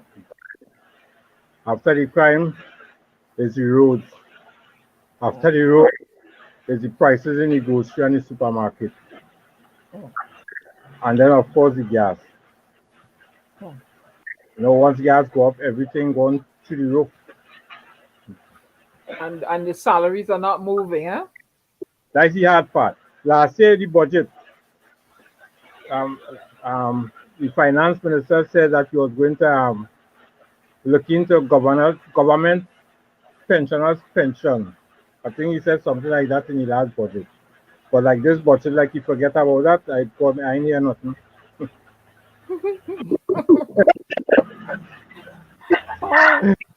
Tommy, you have any questions for Ulrich? Man on the ground. Ulrich, I need ideas for new business. I'm anybody interested in, just let me know. But I had a chat because I hear you encouraging and seem to chat me the other night. Oh. I hear everything. You pay good attention, huh? So what's the latest business? What's the latest business that you are coming up with now? Well, all the posies sell out, So, I'm thinking about something for Tobago Carnival. Oh, I thought you were in the cold pot business. Tommy, in this business, you have things to talk and things to whisper. All right.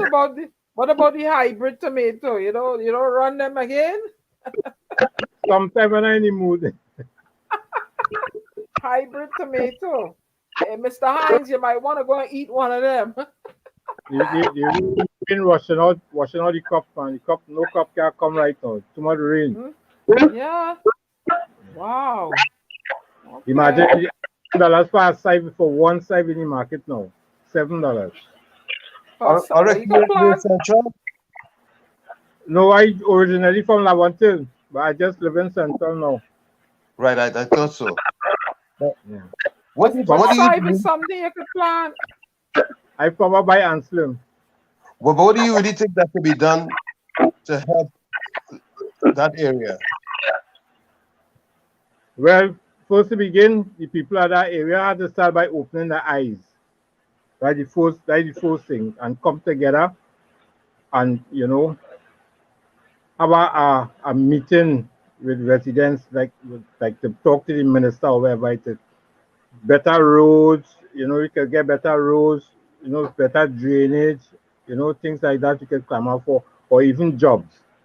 Are they able to get an audience with the minister?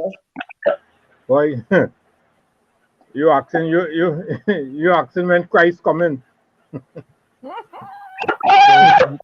In that event, we need another solution other than talking to the minister. What is another solution? Well, another solution is to, either come with placard in front of Parliament when Parliament is going on a Friday. If they can't see a minister and block him when he's going in Parliament. Do you think the security forces are going to allow you to do that? Well, I don't know, but we have to find a way. Because if you ain't seen your representative, the best place to see a representative is going into Parliament. We had to send a note with somebody or something. You had to come up with. You see, just all the notes that come around to we home and things for election time. It's just so we must be free to visit them. Remember them working for us, and now we working for them. But apart, people that feel like we working for them. So I don't know. Some people are thinking back to front, so I don't really meddle again. So right Ulrich, with Karen Excuse Nunez me. to share throwing her hat in the ring. I know you had a certain beef with her. Yeah. What is that beef? When if I could remember clearly, I stand to be corrected, but I saw her right. When she was finance minister, when packet them ticket with a charge, oh gosh, traffic ticket was, because I think on that how it went up by 1,000 from 100. I watched that move, and from that time I keep that in mind, boy. I say that had to be a wicked person. But was it her specifically, or was she instructed by, Well, that will be inside information she will have. But other than that, you think she stands a chance? You think PNM stands a chance? Should she be elected the new leader and they reshuffle everything? You think the People's National Movement stand a chance to restructure and launch forward progressively? Yeah, because and it's not by choice, it's by force. Because they were happening. PNM right now is a waste of time. UNC2 is another waste of time. So even supposing she go there and she win over Rowley, they will prefer to take a chance with her than to vote UNC. So then they won't vote for PNM because they want to, they're voting for them because, they just don't want camaraderie and they have a new face in the PNM, so they prefer to take a chance with them. So that's the rock and the hard place. Right now, we not nobody right, but if it's going that way, that's how I feel in that way. Okay. Anything else you want to bring to the table that is bothering Trinidad and Tobago? What about opportunities for the youth and stuff like that? Oh yeah, what the youth have to do? Himself the academically inclined. You see anything to do with your hand, pay attention to them things. Always take a course where you could do something with your hand. Skill. Yeah, a skill with your hand. It doesn't matter what it is, just something to do with your hand. You know, and that you won't believe the places that will teach you. You know? Question from the chat. I have a question from the chat for you for Albert Montano. He's asking you, Ulrich, do you believe Laventil and Morva was ever given equal treatment in terms of better roads, water, garbage collection, and treatment of the seniors and old age pension on time? Never. Never. I hear our president and never. And here now, you know something? Let me tell you something. When UNC was in government, Lavanti Road and Picton Road was the worst. You know, you couldn't pass. The road was so bad. Jack Warner went up Lavanti and asked her where you want up there and things. They said they want the road fixed. Boy, that man fixed that road. The best I ever see that road fixed. The paint, they have, you know, like how they just paint to separate the two sides of the road, the white line. That and all paint on the road. When election time come around, who do you think they vote for? Okay. So the honest way betterment could come is the people have to want it. If they don't want it, then you just talk. But what I have studied is, you see, your grand and your great grand that you might be lucky to be here to see should come to something better. We should put the platform for them to walk on red carpet rather than just be either pay them till I did and either this till I did, and that ain't working for me. That ain't working for me. You have to come out and that's good. And he has a question. Another question. You think PNM could improve the living condition of the poor and suffering in Laventil and Morva? I don't feel so now because it's so chronic in the ways. I don't think it could change. Okay. Maybe they get an marshal, but one God lent to us. So that's the only way they will change. Another Morris Marshall. You and people in Skip Millet says people vote All right. party, not policy. Go ahead, Tommy. what Tommy. against Central? No, right? You in Central, how does the treatment of the people in your constituency compared to that of those in East Port of Spain? Well, I ain't see much of a difference now because right now in front of me, the road. Well, watch now. They had a choose pothole. The whole road has some big, not even pothole, craters in the road. They blocked the road the other day. Police and everybody come clear the road and whatnot, and everything go back to normal. Nothing do after that. And every time rain fall, the road getting worse and worse and worse. Sometimes you're going through their car and your gearbox rubbing on the surface of the road because the pothole making humps too. And here that distance will be last year and up to now. While the partnership was in power, was it in better shape? If washing nothing, ain't doing nothing. I'm talking about craters with bumps, like if you're going over a volcano. Bumps. You're choosing pothole. You have to choose pothole. The pothole now becomes part of the road, so you have to choose which pothole you pray.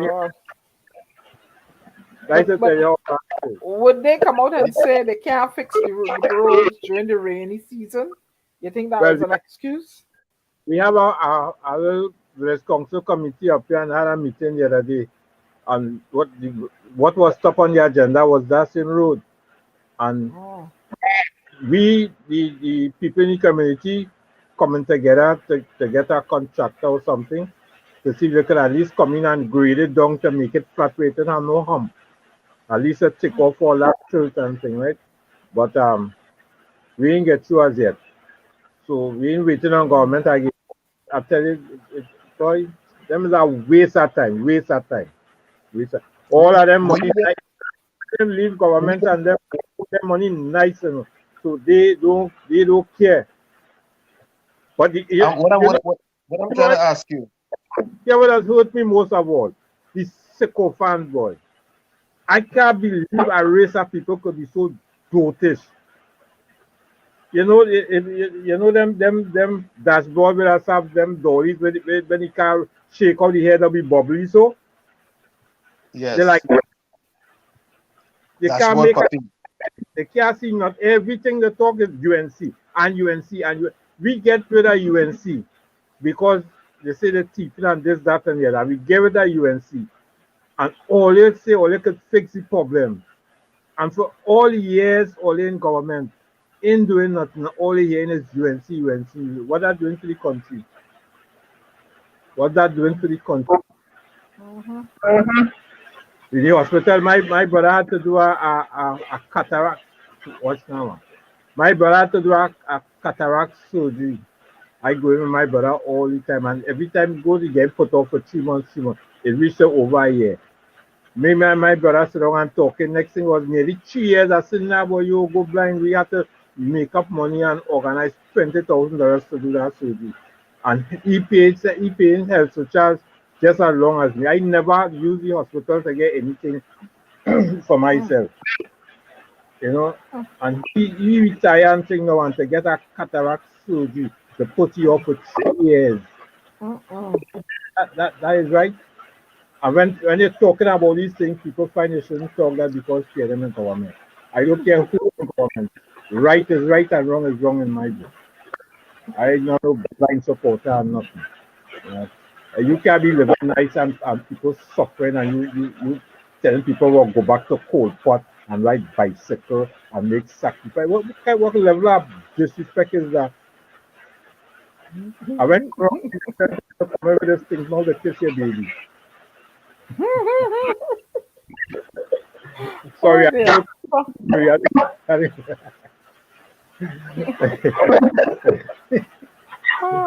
Anyway, we're approaching top of the hour. Let me go do the superlatives. We'll come right back to you, Ulrich.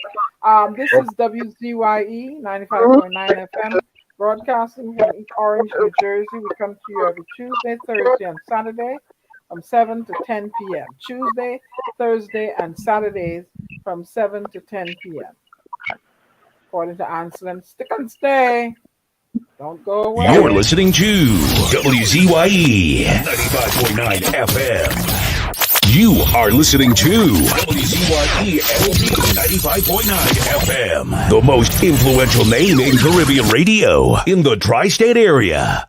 Broadcasting from East Orange, New Jersey, the most influential name in Caribbean radio. WZYE 95.9 FM.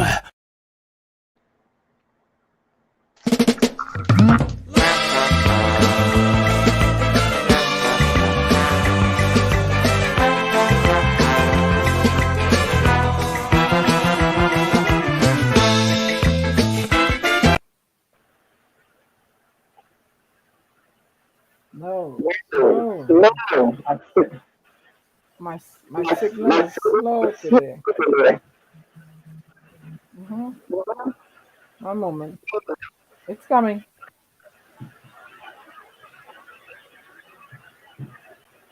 I think I have too many things on. I wanted to bring up an anthem, but for some reason it's taking its time to come up. Here we go. That best student, that man like he's seen into the future. The who? Yeah. Yeah, and a lot of these college schools were, they're protected.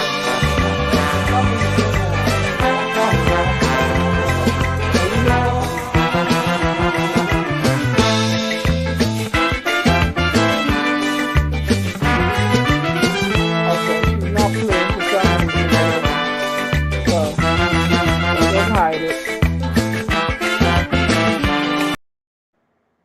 was playing, you took it off.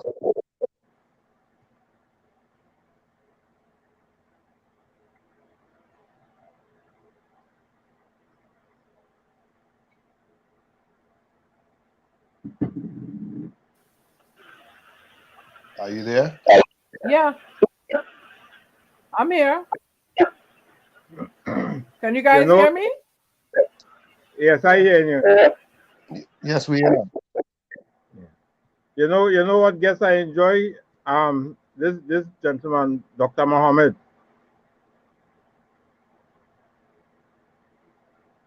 He's scheduled to come on tonight. I wish he was here side by side. Diana, we'll have to see if he's in the background. I think it's just about this time he's supposed to come in.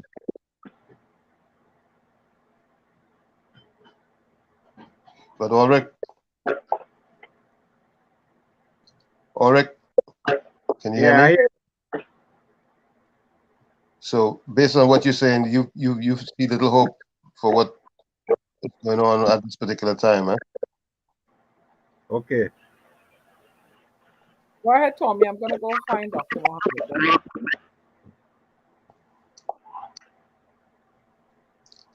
Yeah, Ulrich?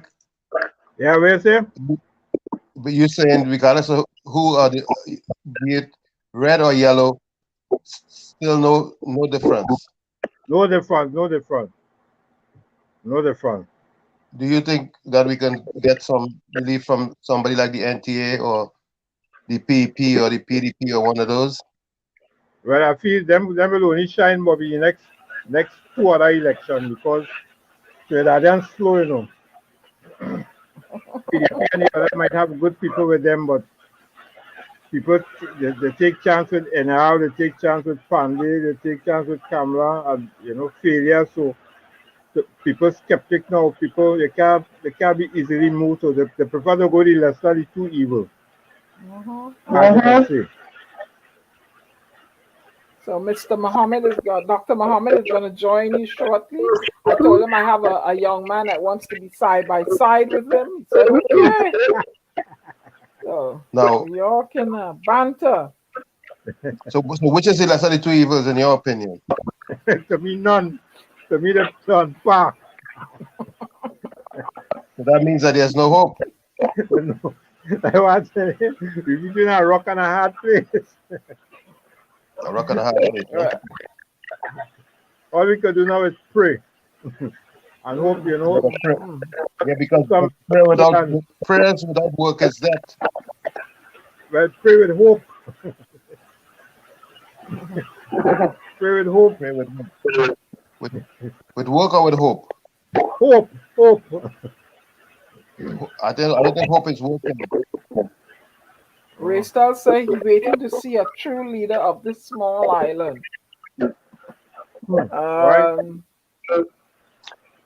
You listened to the last show, Ulrich? Yeah. You heard Fali? Yeah. What do you think? You think Fali can run the Twin Island? Well, you have a beef with Fali too. Don't think I like it, because where he might be a surface in his island, he may not be a surface in Trinidad, because people might be looking at him how we move with Watson as a traitor, because they use that party they get into office, and instead of settling things behind closed doors, they wash your linen, your dirty linen in public. So Trinidadian who started it? Beg pardon? Who made the problem? Ion. Regardless of who made the problem, the fixing of the problem wasn't the right way to go, I find. If I was him, I'd have wait until Duke come back to the country and we'd have a closed door session meeting. Even though he went to the media post, I wouldn't have dropped to that standard. I'd have wait for him to come back home, and when he come back home, we have a meeting. Or if all right, like for instance, if Fadi had to say something to the press, what he should have been saying is like, well, the unfortunate statement that Mr. Duke made and things, I think that I will wait on his return and have a discussion and we'll see where we go from there. Rather than coming out and talking and saying about you examining his position and all kind of things. Like you heard at the party, how you could do that, or you could make threats. No. But Duke, remember Duke put Fali on blast, you know. That was saying so Fali had to defend himself. Remember, he was cornered. To put it bluntly, Fali was cornered by Duke. Yeah, but just now, remember, Fali is chief secretary. Yes. He is secretary. He's supposed to hold himself to a certain standard, right? If the deputy chief make an unfortunate statement and the chief decide to make a statement to the press, I would have tell the press, well, listen, the deputy chief made an unfortunate statement, but I think it will be better fixed on his return to Tobago, you know, and have a meeting and trash out thing rather than trashing it out in public. Why? Okay. Oh, there. Wait. Hold on here, Mr. Whippersnapper. Ladies and gentlemen, we have Dr. Mohammed joining us, a regular guest here in the village, and he needs no introduction. Ulrich wanted to banter with you. Ulrich, you have your chance to ask Dr. Mohammed questions. Take it away, gentlemen. Ulrich, I had a very rough day today. Please do not tell me any shit tonight, huh? Yeah, but Dr. Mohammed, I was telling Ulrich that Chief Secretary Augustine still did the right thing and is in charge of his affairs. But I don't think Ulrich agrees with me. What say he? What does Ulrich not agree with? That the chief secretary is in charge of the THA? No, that he handled the situation with Mr. Duke in the right way. But what Ulrich wanted him to do? Sit back, relax, and put his tail between his legs? No. What I was saying, right, is that although Duke come out and make that bad statement, I find he should have waited. It wasn't a bad statement. It wasn't a bad statement, Ulrich. If it was a bad statement, it would have been something else. It was not a bad statement. It was a damaging statement. It was a statement that said that the chief secretary was neglecting Tobagonians that are stranded in New York. And that is the furthest thing from the truth. He was not neglecting, he was not there. And furthermore, the chief secretary, what he did in terms of resolving the matter was out of goodwill. It was not out of he was not under an obligation to do anything actually, because these people were not there to represent the THA. They did not go on the invitation of the Division of Tourism and Culture. They went there in a private capacity, and Duke went to New York with them, give them support. And why the hell Duke did not take all the money out of his pocket and pay for the Roxborough folk performance? Why did he throw that responsibility, which is, you know, if Fali did not cross his T's and dot his I's, he could have ended up in a serious charge of misbehavior in public office and a misappropriation of public funds. So you don't agree? Okay, granted with all what you said there, right? All what you said is true and fact, right?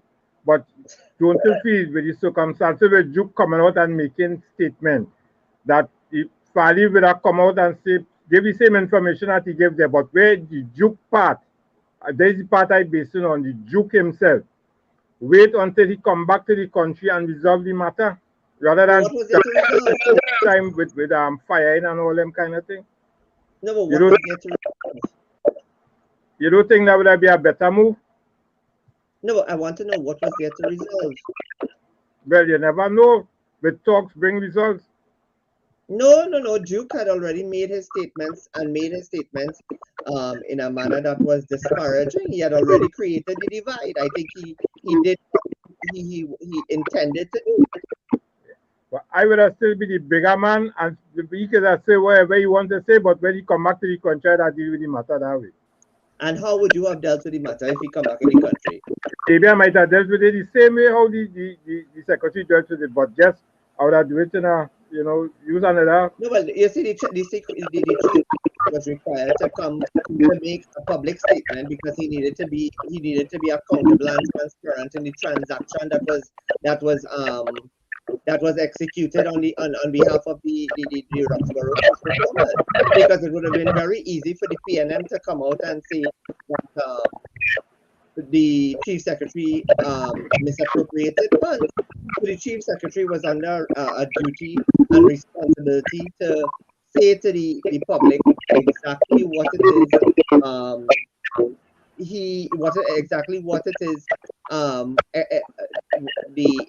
How should I put it?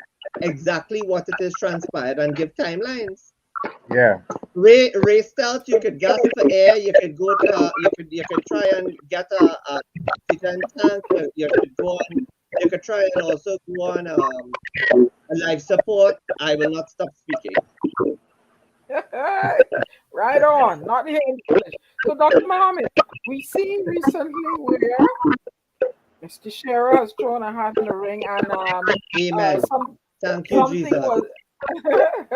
Something was released as to the internal rumblings in the PNL with the restructuring, pending restructuring. What say you? I think that in politics, competition is very hard.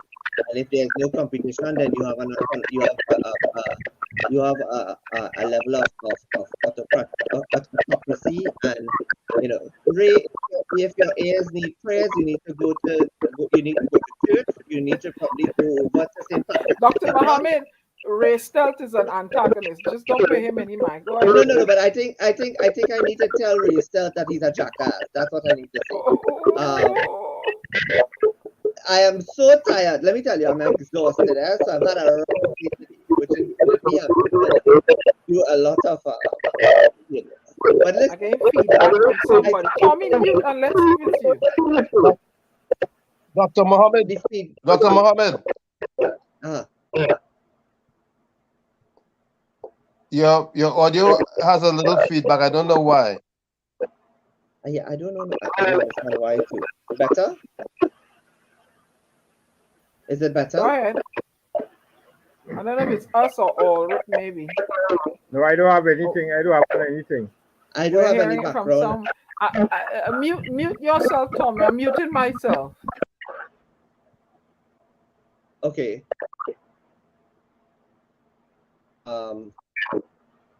It's probably me, but I don't understand what's the problem. Hold on.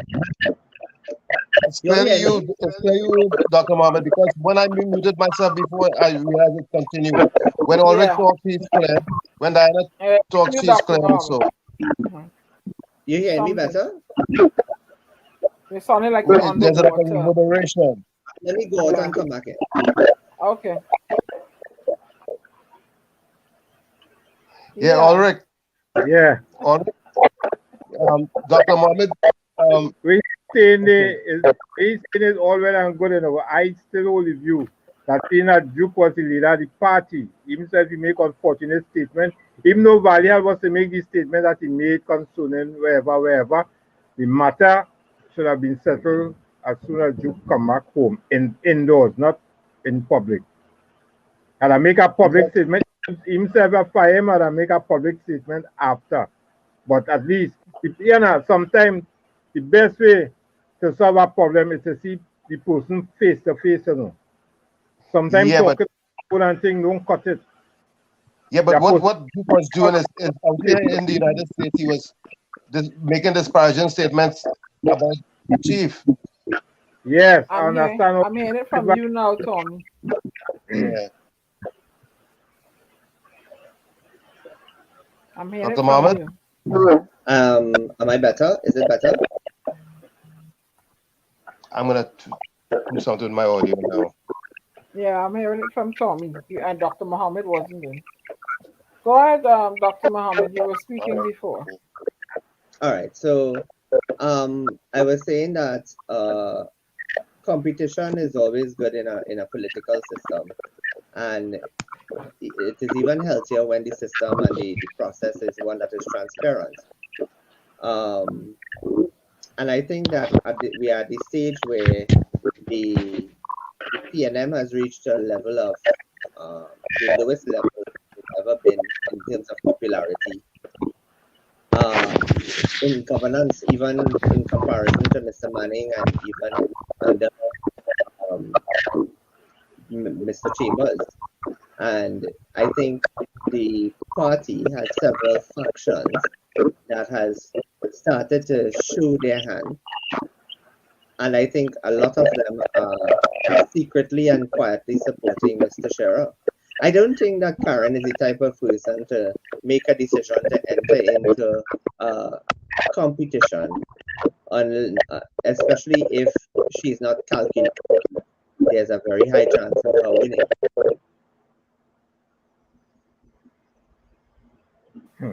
If they would have an election tomorrow with a different field, like maybe say Mrs. Shearer take over from Dr. Rowley, what do you think? Who you think PNM will win? And why you think PNM will win? Because there's not the UNC is not a strong alternative. Tommy, you see the same thing I said just now? I had Khadija Amin last night on my show, and I had a conversation with Khadija that was talking about local government and the party's preparations for local government and that sort of thing. And then the conversation could only go so far in terms of local government. You talk about the local government strategy, local government preparation, putting systems in place, training, selection of candidates, what the campaign may look like, and that sort of thing. There's only so far we can go in a conversation of that nature because you don't want your political parties will not expose their strategy. And then I went on to ask there's notion and there's a perspective of and perception by the public that the UNC is very fractured, the UNC is not at its strongest. But I must give credit where it's due, and the UNC did a fantastic job at obliterating the document that is called a national budget. And Khadija went off on a tangent, a very emotional tangent about there's too many people outside of the UNC that were UNC before and they're not inside and they were not aware of the strategies and they're making comments and it was a lot of emotional, what I would say, an opportunity to get to exert some inner feelings, and she even threw a punch at me and I said, "Welcome to the show. You're the first member of the MPs to come on the show." And she even went on to say, "Well, maybe it's because she's a little more forgiving than others." And in the weeks to come, when I have her back on the show, last night I didn't want to put her in a place. I wanted to give her the opportunity to look like an idiot before I put her in a place, right? But when I see her again, I will say to her, I said, "Well, I don't need you to be forgiving to me because I did absolutely nothing. When I give my political commentary, I keep it real. I do not put words in my mouth. I do not pretend that, even Ulrich, you know I am a man when it comes to talking about politics. I keep it as real as possible, right?" Gentlemen, I have to intervene here, Ulrich. I have other guests coming, and I can only have but so many on the platform here. So, and you have any other question for Dr. Mohammed, and then I would have to Mohammed, I like your statement. You're very forthright, and you just talk from your heart, and I like that about you. I may not agree with everything you say, but I like how you carry about you. Ulrich, let me tell you something, and I know that is what I like about you as well. We may not always agree we are not supposed to agree on everything. That is not as how society is supposed to work in it. And if it is agreed on everything, then there would be. I mean, it can't work like that. Are those supporting Gary? Well, don't worry. I am not saying that I am supporting Gary. I have taken into consideration what went on in the last time I was in the village. I have some things to think about. All right. Okay. Well, you have a blessed night. You too, my friend. All right. Thank you, Ulrich. Okay, Tommy. All right, Miss Diane. Thank you. All right. Okay, Tom, you have any questions from Dr. Mohammed? Dr. Mohammed, I'm sure you are aware of the fact that Mr. Scherer recently visited the Senate and made some statements. I don't know if you're aware of what she said. Are you? The Senate? Yeah, here in the United States. Mr. Scherer was in the United States Senate? That's what As in the village? I know what I. Yeah. Tell me. No, I saw that. You need to. I don't know what she said. Tommy. Basically, she was talking about Trinidad having all these resources and not. Actually, she first started addressing the delisting situation also, and talked about the resources that Trinidad has and what could happen with Trinidad once we start marketing it in the right manner, and so on and so forth. You would have to hear the audio itself. No. But I'll tell you this. The video. Yeah, I will tell you this. Mrs. Scherer is actually one of the most brilliant minds in Trinidad and Tobago. And, I believe that persons like Karen Nunes Scherer, Mariano Brown, Amory Brown, Penelope Beckles, they are the persons that have the ability, even Brian Manning, have the ability to re-engineer and redefine the PNM. There's a lot of also there's a lot of young people that they have in their what I would say in their pool.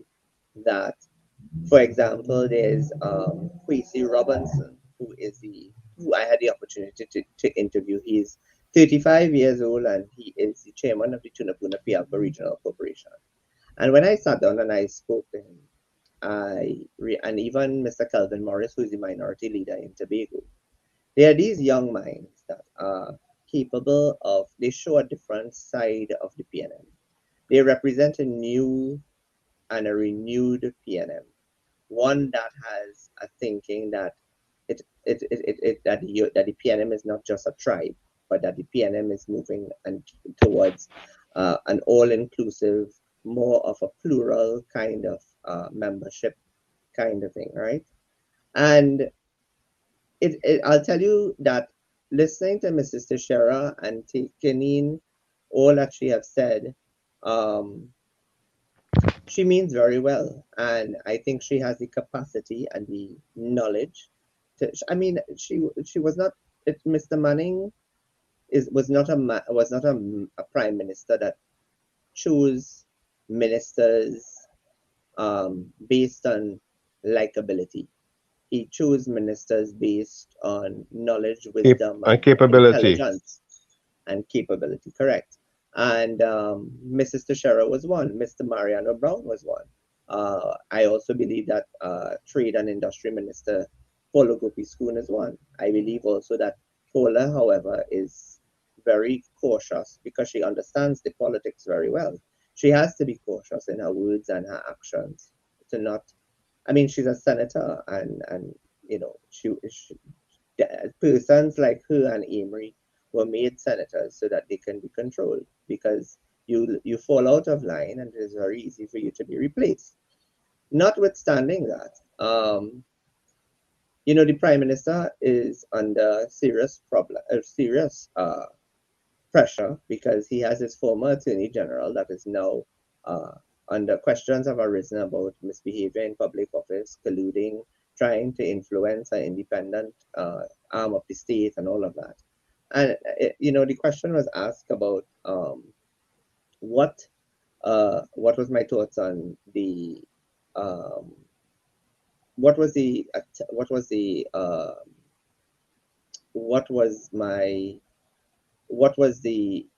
questions are arisen, what was his involvement, and was there any involvement with regard to this whole Vincent Nelson issue?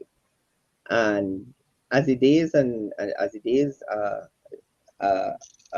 passing by, we are going to see whether or not he did misbehave in public office. I saw that the DPP, who has been independent regardless of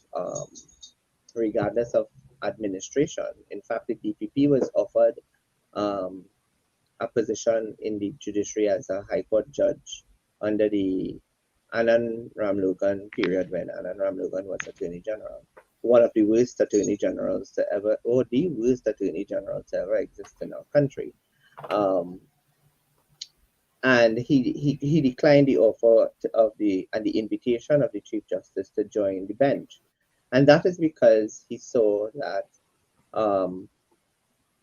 he needed to stay in the office of the DPP and maintain a certain level of integrity and independence. And if you talk to people, lawyers, you talk to judicial officers, you talk to court personnel, they will tell you that the DPP is a very balanced, very fair, very direct individual, and he cannot be bought.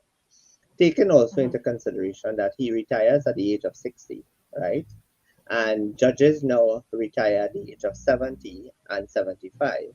He could simply go and join the bench after he retires and go home as a High Court judge at the age of 70 if he doesn't get appointed to the appeal court. So it's not a dead-end road for the DPP even after he retires, and therefore he's under no obligation, and he has a responsibility and a duty under the Constitution of the Republic of Trinidad and Tobago, and therefore he will act in accordance with his responsibilities and duties. So if persons have committed certain acts that are deemed illegal and require investigations and it leads to charges to be laid, then that may just be the beginning of the end of this version of the PNM. With Mr. Dr. Mohammed, Teixeira, talk to me. We're talking about this version of the PNM, just staying right there for now. We'll get to Mr. Teixeira in a minute. But with the internal elections coming in to play, we see a lot of rumblings and all the fractures are showing up now. What say you? Do you think that after this internal election, one way or another, there's going to be a seismic shift in the PNM? Well, it depends, because I can tell you this. I got in my inbox some information where the Prime Minister had a falling out with the Minister of Finance, because the Minister of Finance went behind his back and filed nomination for chairmanship, when the Prime Minister's choice for chairman of the party is now Stuart Young. And That's right. I'm very disappointed that Mr. Imbert, being the seasoned politician he is, and being the Minister of Finance, and also being the person that acts as Prime Minister, did not fire back at the leadership and say, well, it's a democratic process. I'm the incumbent chairman. Nobody can tell me if I should or shouldn't put in my nomination for a position. And if I'm not wanted, let the people decide, right? So I'm disappointed about that. And it also is important that if Mrs. Teixeira wins, we are going to see that, what we are seeing now, I will say, to tell you, Tommy, what we are witnessing for the first time in PNM history is a carbon copy of what we've seen happen in the UNC over the years, which is the one man, one vote approach to political voting, internal political voting, brings to the forefront a level of confusion in a country that lacks political maturity. And as a result of that, the one man, one vote is designed to destroy political parties. I have never been of the opinion that internal political party elections should be done by a one man, one vote, because what it does is it cripples the institution and it starts creating gaps and cracks, and then you start seeing animosity, and you start seeing witnessing where vital and important persons within a political party structure are ostracized. Example, within the UNC are persons like Dr. WZYE, Dr. Fuad Khan, Basant Bharat, Stacey Rupnarayan, Nan Ram Ghulam, who served as Consul General in New York, and the list goes on. The party, the UNC, whether Khadija Amin likes it or not, the United National Congress is just a fragment of its former glory. We are left to see whether or not the 60-something years that the PNM has been in existence, whether or not their institutionalism can be shaken and broken by this new generation of candidates, and also the emergence of all of these persons. Listen, the fact that there are more than one candidate in a particular fighting for a particular position in the general council, in the executive, I should say, speaks volumes, because not all of them are on the prime minister's slate. 1, 2, not all of them are on Mrs. Teixeira's slate, and those that claim to be independent may not really be independent. It may be that they are there to split votes in favor of Mrs. Teixeira. Very interesting.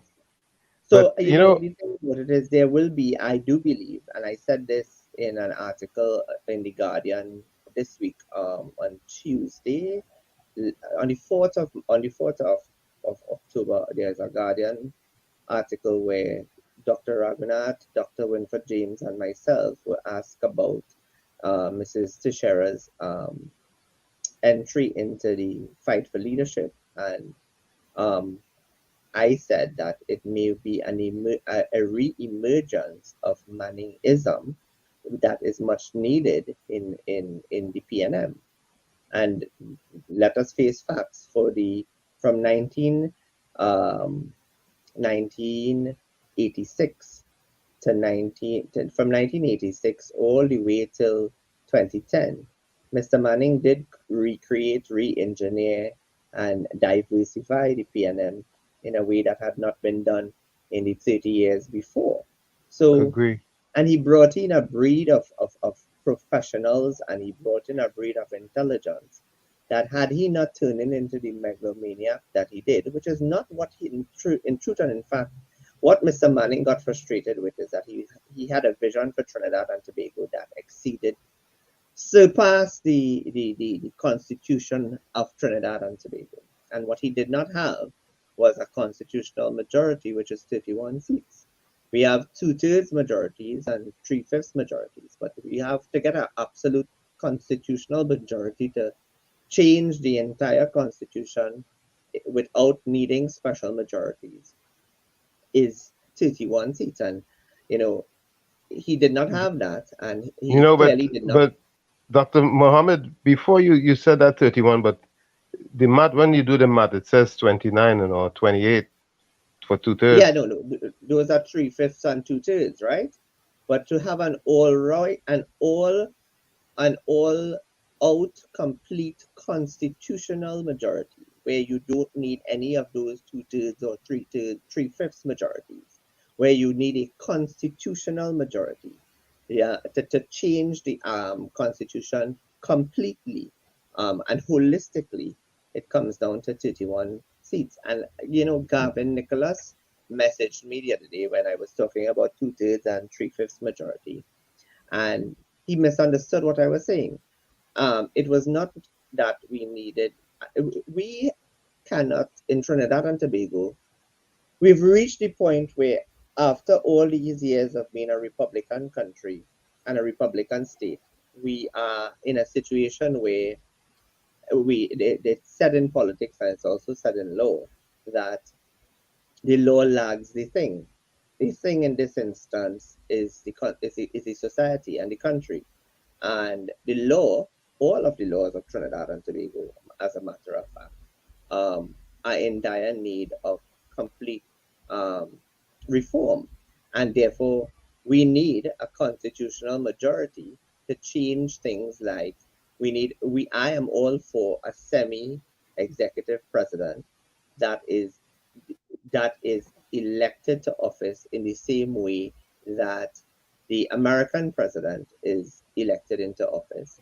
And I am also of the opinion that the persons that are filing nominations for presidency under a new revised constitution in Trinidad and Tobago should not belong to a political party.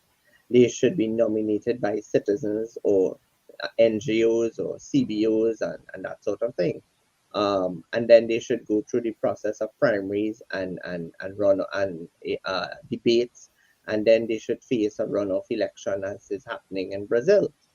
That also will allow for the president to be absolutely independent, and it will also allow for the president to call upon the executive to be answerable to certain things, and therefore it will be as if the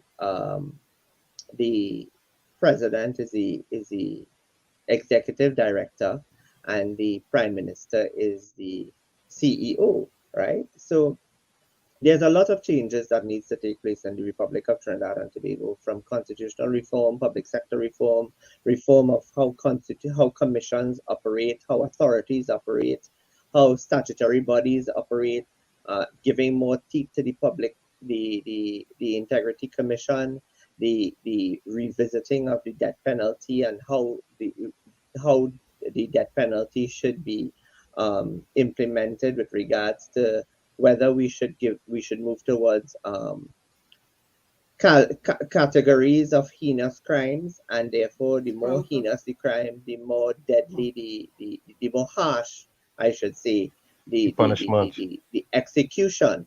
So we should, I'm looking on at the matter that is before the court in Florida, and they're saying that the gentleman, if it's an all-out majority in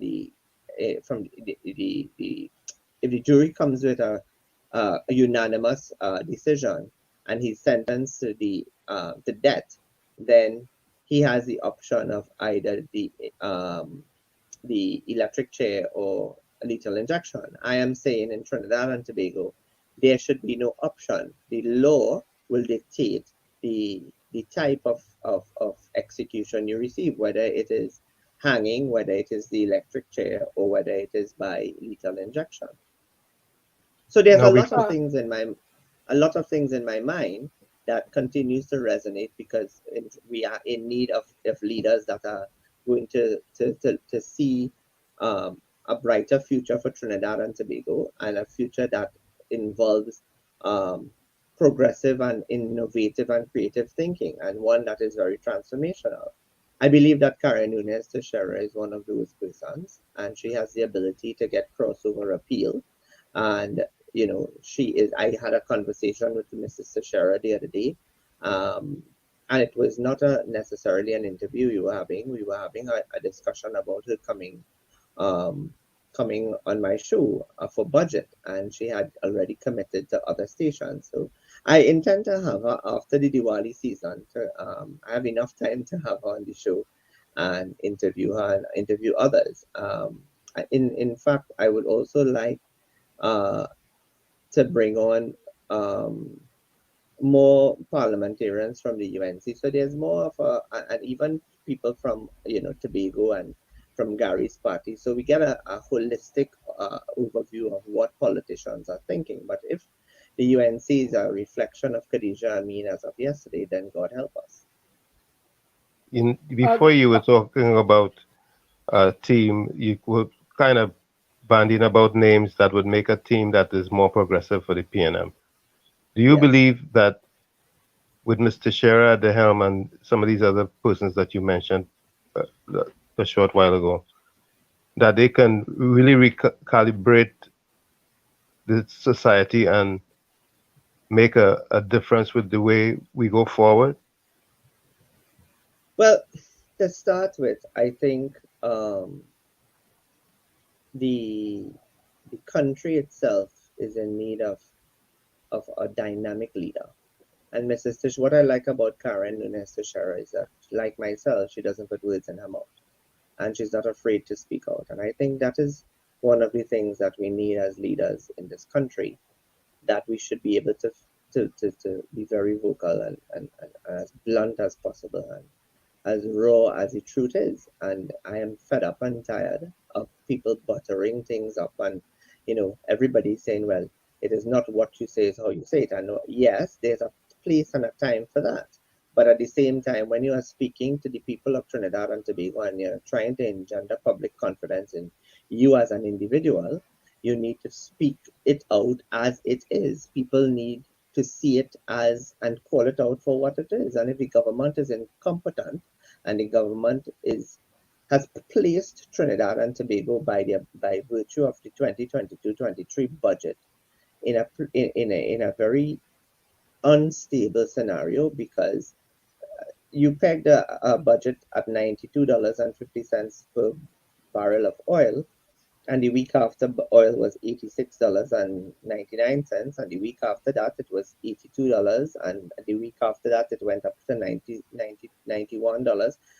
You have put us in a place where the economy is not going to be stable because of what you've done. And it says to me that you didn't put in some critical thinking and long-term thought into what you expect. So yes, you took off the subsidy over fuels, but in doing that, you did not make the standard of living any easier for those who are on the lower levels of society. You have, for example, I was having a conversation today with a colleague of mine, and his diesel bill for his van went from something like $298 to fill his tank to something like $411, as opposed to me, who to fill my tank was just about $290, and now it's about $320 to fill my tank. The difference is that some of us may be able to keep our tanks filled, and then some of us may have to live off of just a half tank of gas and full as we earn. What we've done is that we've not given the society and we've not given citizens breathing space, nor have we given the country an opportunity and a cushion where we can save money. And I continue to say that it is the most preposterous and most ridiculous and outlandish, and it is unfathomable that this man, who has people say he's an engineer, he's highly qualified. The man has an LLM and he has an MBA in finance.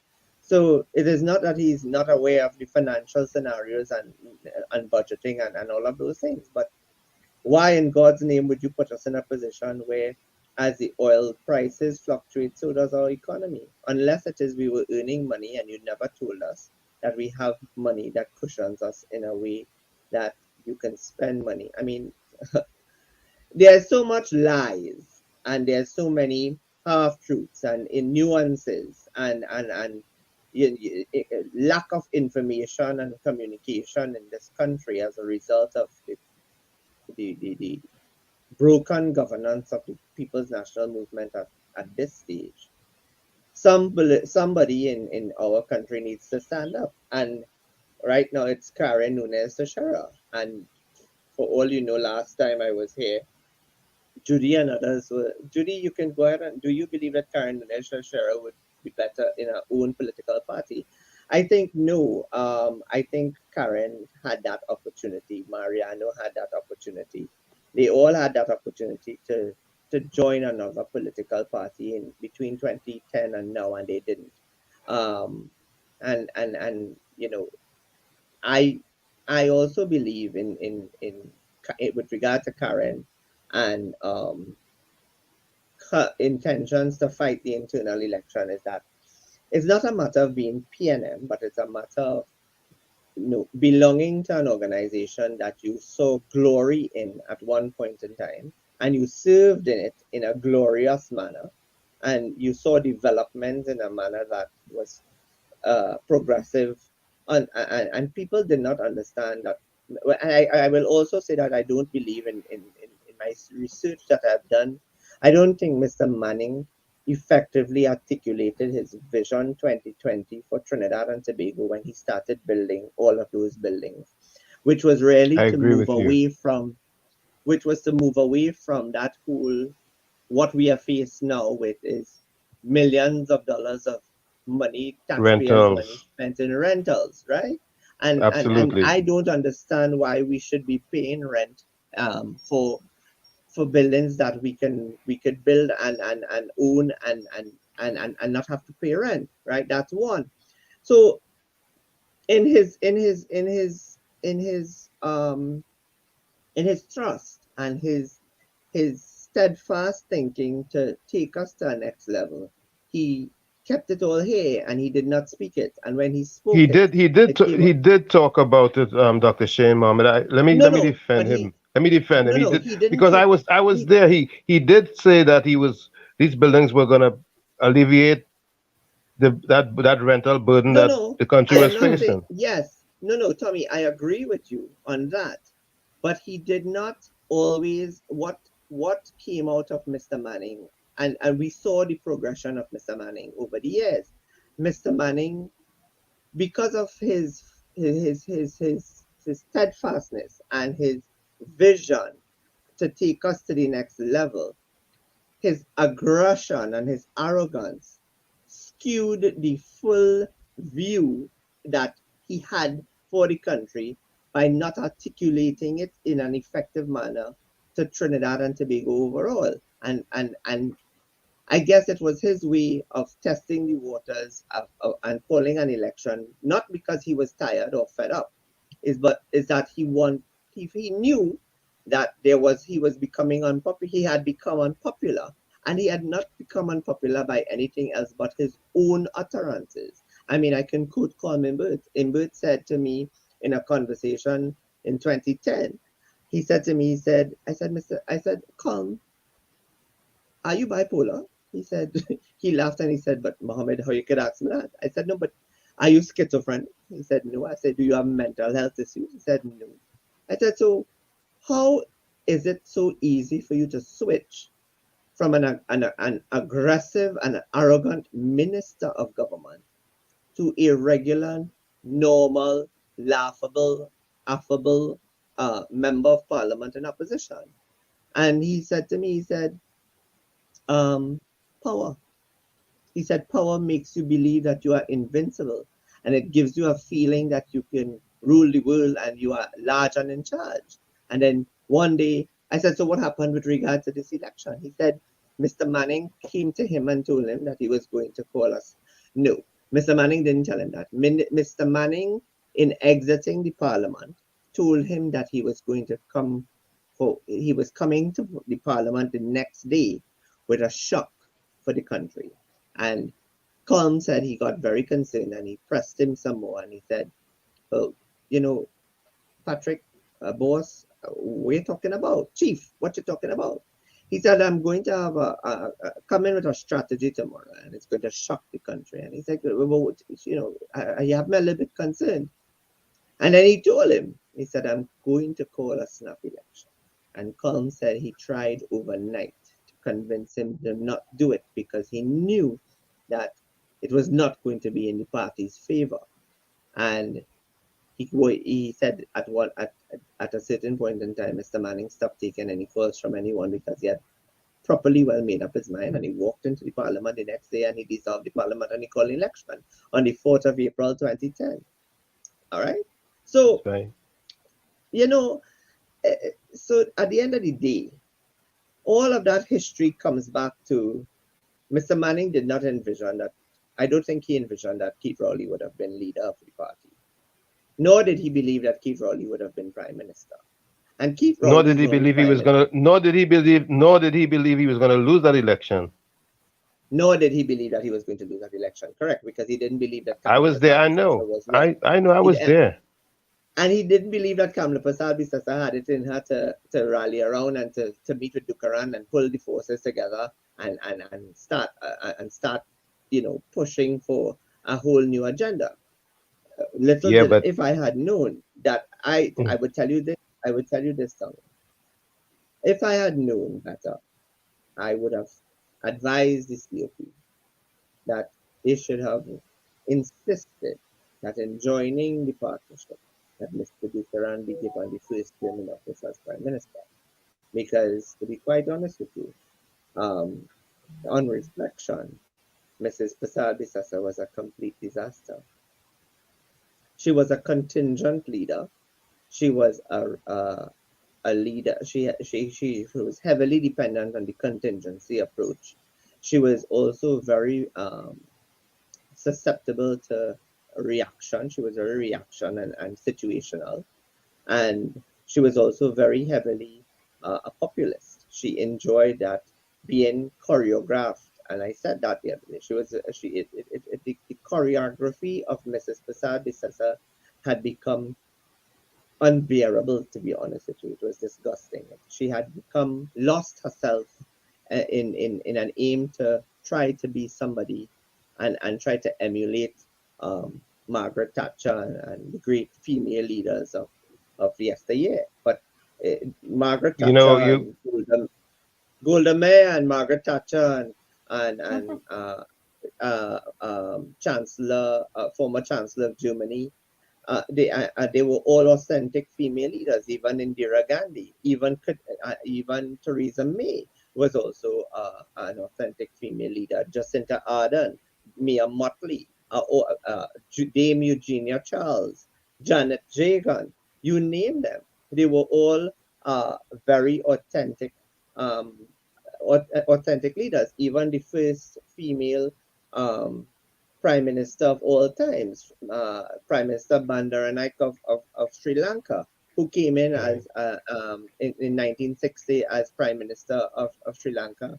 They were all very authentic female leaders that has left a huge legacy for all of us to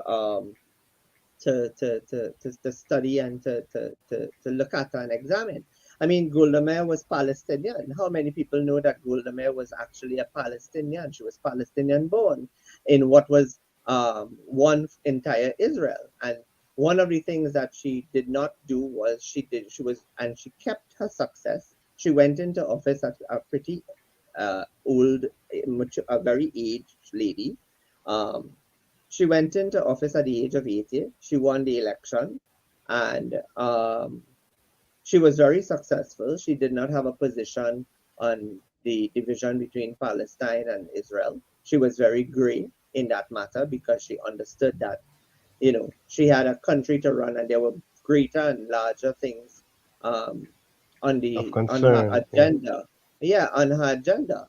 Then she went on to win the second term in office, and in 1974, she resigned as Prime Minister. And when they asked her why she resigned as Prime Minister within 1 year of winning the election, she said because she had carried Israel's burden for 4 years and she had also returned her party to government, and therefore she believed she had fulfilled her duty, and she walked away from politics. She later died at the age of 88 from cancer. Now, I am saying that to you because I studied it in comparison to Kamala Persad-Bissessar. When you take Kamala Persad-Bissessar and you put her against Karen Nunes Teixeira, it is very clear what the result is going to be, especially if Kamala Persad-Bissessar, and I said this and I put this to Khadija, especially if the UNC is not prepared to redefine itself between now and 2025. Now, we have to say that there was a queen maker. His name, JW, right? There was a queen maker in the whole process. So who had the opportunity to become the political leader of the United National Congress and become prime minister, and he gave way to Kamala Persad-Bissessar. Yes, indeed. I know Diana wants to ask you something. Yeah, Diana. Dr. Mohammed, with everyone wanting to hold on to their power, etc., do you think you will see any nefarious activities? People might attempt to do things, to keep certain people in power. Well, there's always that assumption, and there's always that hypothesis, and there's always that inference that Persad-Bissessar has all the perks of prime minister as opposition leader because she's entitled to security and blue lights and a driver and whatever. And that is sufficient for her, and that she didn't really have she didn't have the passion, and she didn't have the ability to be magnanimous enough to make the party viable. I could tell you the two parties' chances of winning the 2020 general election completely collapsed when the choice of candidates were announced. People were disgusted, right? People chose not to vote. But there are people like Khadija, and others who are going to say, well, that's not true. Well, then how the hell did you all lose the election? There had to be an underlying reason for the UNC to lose an election which they should have won, and it was because of Kamala Persad-Bissessar's poor choices in candidates, and also her failure to really provide a holistic and a long-term plan for Trinidad and Tobago. And it's not like she wasn't available. The plans and the listen. I will say this without, at the end of the day, all of us were part of a think tank. We were invited to be part of think tanks, and I was involved in the measuring. I was part of the think tank, yes, but what I was co-opted for was for my expertise in predicting the election results. And as I said to Khadija last night, I will say here tonight. In the 5th week, because it was 5 weeks, in the 5th week, it was going to still be in favor of the PNM. In the 4th week, it was still in the favor of the PNM, but it was 50-50. In the 3rd week, there was a chance of Watson Duke winning the Tobago E seat. And by the 2nd week, he had no chance of winning so in the second to last week to the election, he had absolutely lost all chances of winning the seat because of his utterances. I will also say this, that the party, the United National Congress, began its possibility of winning the election within the fourth week. And it was going to be they moved further up to clenching to 21. And on the 3rd week, when I was asked my opinion, I said the UNC would win 21-20 with a possibility of Tobago in the 3rd week. And by the 4th week, I said, well, count Watson out. The UNC is now moving towards a 19-22 win. And then in the 5th week, I said that it had become to the point where it was swinging, the pendulum was swinging on either side again. And then on the day before the election, I said on paper, the UNC has won the election. On paper, Dr. Mohammed, one moment, please. One more, we're Yeah, approaching top of the hour. I have to go do some superlatives. We'll be right back. You're sure. listening to WZYE 95.9 FM, broadcasting from Orange, New Jersey. We come to you every Tuesday, Thursday, and Saturday from 7 to 10. You're listening to WZYE 95.9 FM. You are listening to WZYE 95.9 FM, the most influential name in Caribbean radio in the tri-state area. Broadcasting from East Orange, New Jersey, the most influential name in Caribbean radio, WZYE 95.9 FM. We're back. So, I was eventually on the day before the You're election. listening to WZYE 95.9 FM. You are listening to WZYE 95.9 FM, the most influential name in Caribbean radio in the tri-state area. Broadcasting from East Orange, New Jersey, the most influential name in Caribbean radio, WZYE 95.9 FM.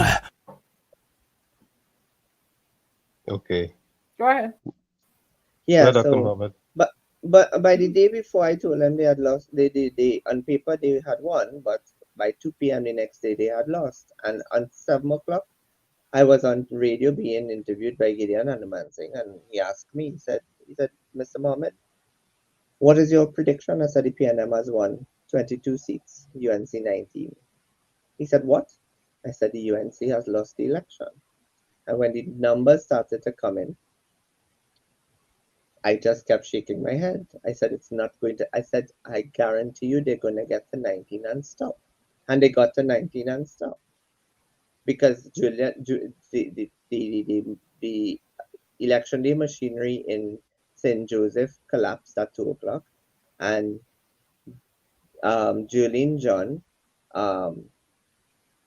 failed to engender public confidence, even though she gave away fridge, stove, microwave, and any other appliance that she could have found from friends. That's it. So at the end of the day, thank you, Ms. Clement. At the end of the day, the UNC is not on a trajectory to change. Let's see what happens with regard to the internal election of the PNM.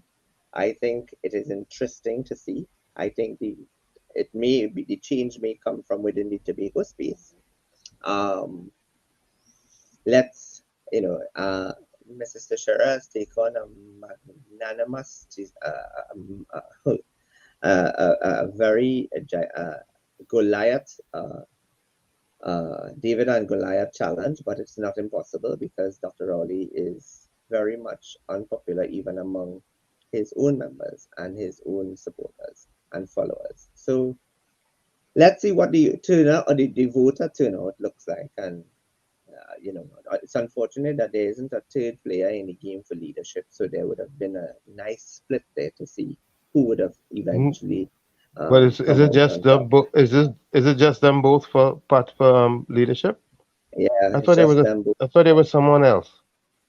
No, there's nobody else. I was hoping that there would be, but there's nobody. So, Dr. Mohammed, if you had to send a message to Dr. Rowley at this time, what would your message to him be? That he's failed the country by allowing and agreeing to a budget that is not. It's not by agreeing and accepting a budget that is not realistic.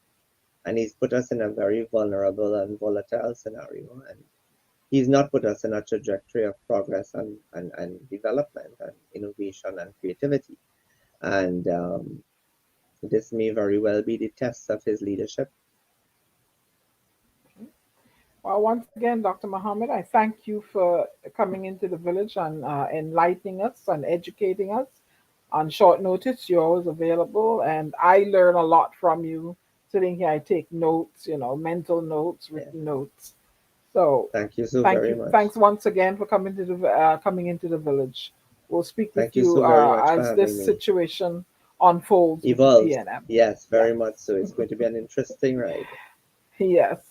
Okay, Take care. and I want to talk to you off air about something either Sure. tomorrow or in the chat. I'll send you a chat message. Yeah, sure. Sure, no Right, problem. Hans? Okay. Thank you very Okay. much. Huh? Have a blessed Okay, evening. take care. You too, my dear. Okay. All right. Who put the closing comments in the chat? Who did I ask? I'm not seeing it. All right. I see Takesha put hers in. Tommy, are you coming back in? Let me know. It's always a pleasure being in the village. I will always be willing to come live and talk the truth on the ground. We truly need proper social and economic infrastructure. Be safe, everyone. One moment, I have to bring Tommy back in here. Right? What else? Who else? Who else put a closing comment in the chat? My computer is like on a relay, a delay. So I'm gonna try and see if I pull it from my phone. Let me see if I can. Ken John, I don't know if that's your closing comment. I'm not seeing it. Takesha says she needs a government. She needs a government job. Anybody has strings or link? Did you see Heidi's closing comment? Closing comment. Go ahead. Heidi says, when you think all hope is lost, you reach the end. Don't you ever think of giving up, especially not on yourself. There is a way out. You just have to find it. Good night, village. Okay. That's Heidi's comment. Anybody else? Anybody else I asked? I don't think I have that in the lineup anymore. We have different things. I'm not seeing any more closing comments. Good night, everyone. Keep safe. Ken John, our new villagee in Skip, didn't get a chance to put a closing comment in. But you can go ahead in the meantime, Tommy, with your closing words. You know, this one's by Charlie Chaplin. He says, you'll never find a rainbow if you're looking down. And this one is also by Henry Wadsworth Longfellow. He says, the best thing one can do when it's raining is to let it rain. A pleasant good night to each and everyone in the village. It's been a pleasure being here. Again, thank you, Dr. Mohammed. Thank you, viewers and listeners from the chat. Who we had? We had Takesha. We had Ulrich. Thank you so very much. And all who participated in the chat, thank you so very much. Again, Anselm, if you're listening, enjoy what's left of your long-needed time off. And Diana, thank you for sharing this space and time with me tonight. Hope to be back in the village on today is what? Today is Thursday, so Saturday we'll be back. Till then, everybody be safe. Take good care of yourself. And we'll talk again on Saturday. Love you all. Pleasant night to each and everyone.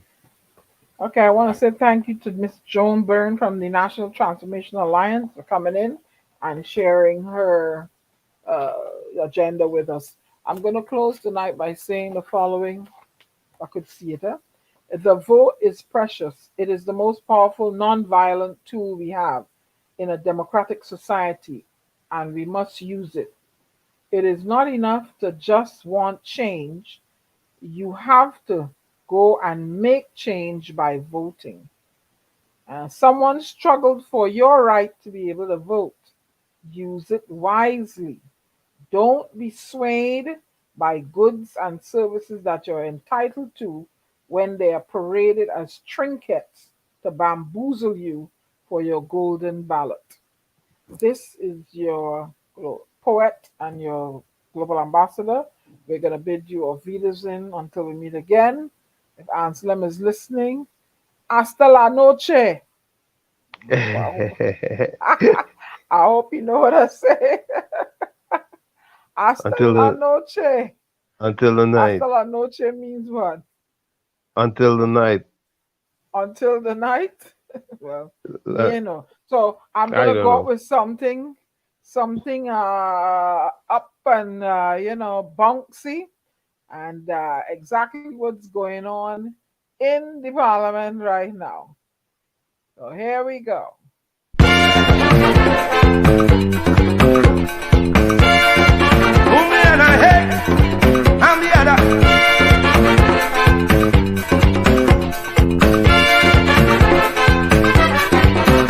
I want to invoke the doctor and then write him a letter.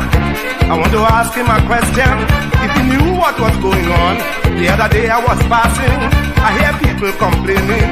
He is the man with the answer, but he quite over yonder. They say snake in the palisade. Snake in the palisade. This is Caribbean Vibes. Snake in the palisade, and they biting hard. Snake in the palisade. I'm sorry for Trinidad.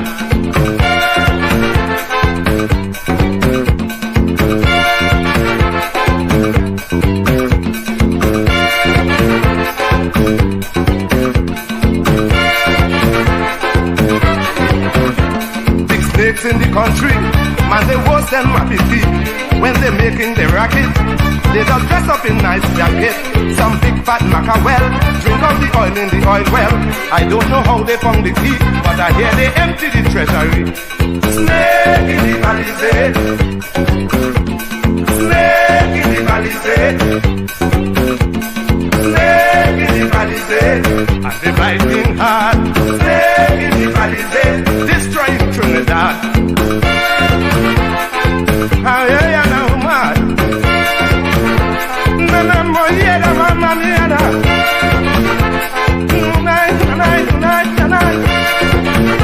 This is Caribbean Vibes. I want to question the hunters who does hunt down the squatters. They just cut down your hammock. They don't care if you sleep on rock. Why them snakes in the country only pulling their belly? I want to ask what causing that, but afraid they shoot off my hat. I'm telling you, snake in the palisade. Snake in the palisade. Snake in the palisade. And they biting hard. Snake in the palisade. I'm sorry for Trinidad. I hear in the rumor the country in danger.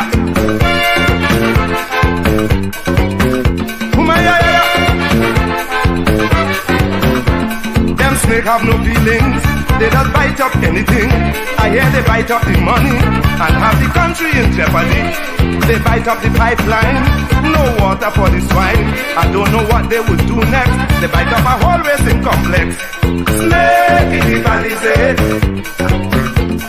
Snake in the palisade. This is Caribbean Vibes. Snake in the palisade.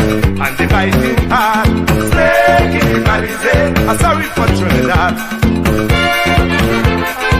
I'm there, I'm who I am, who I am, who I am.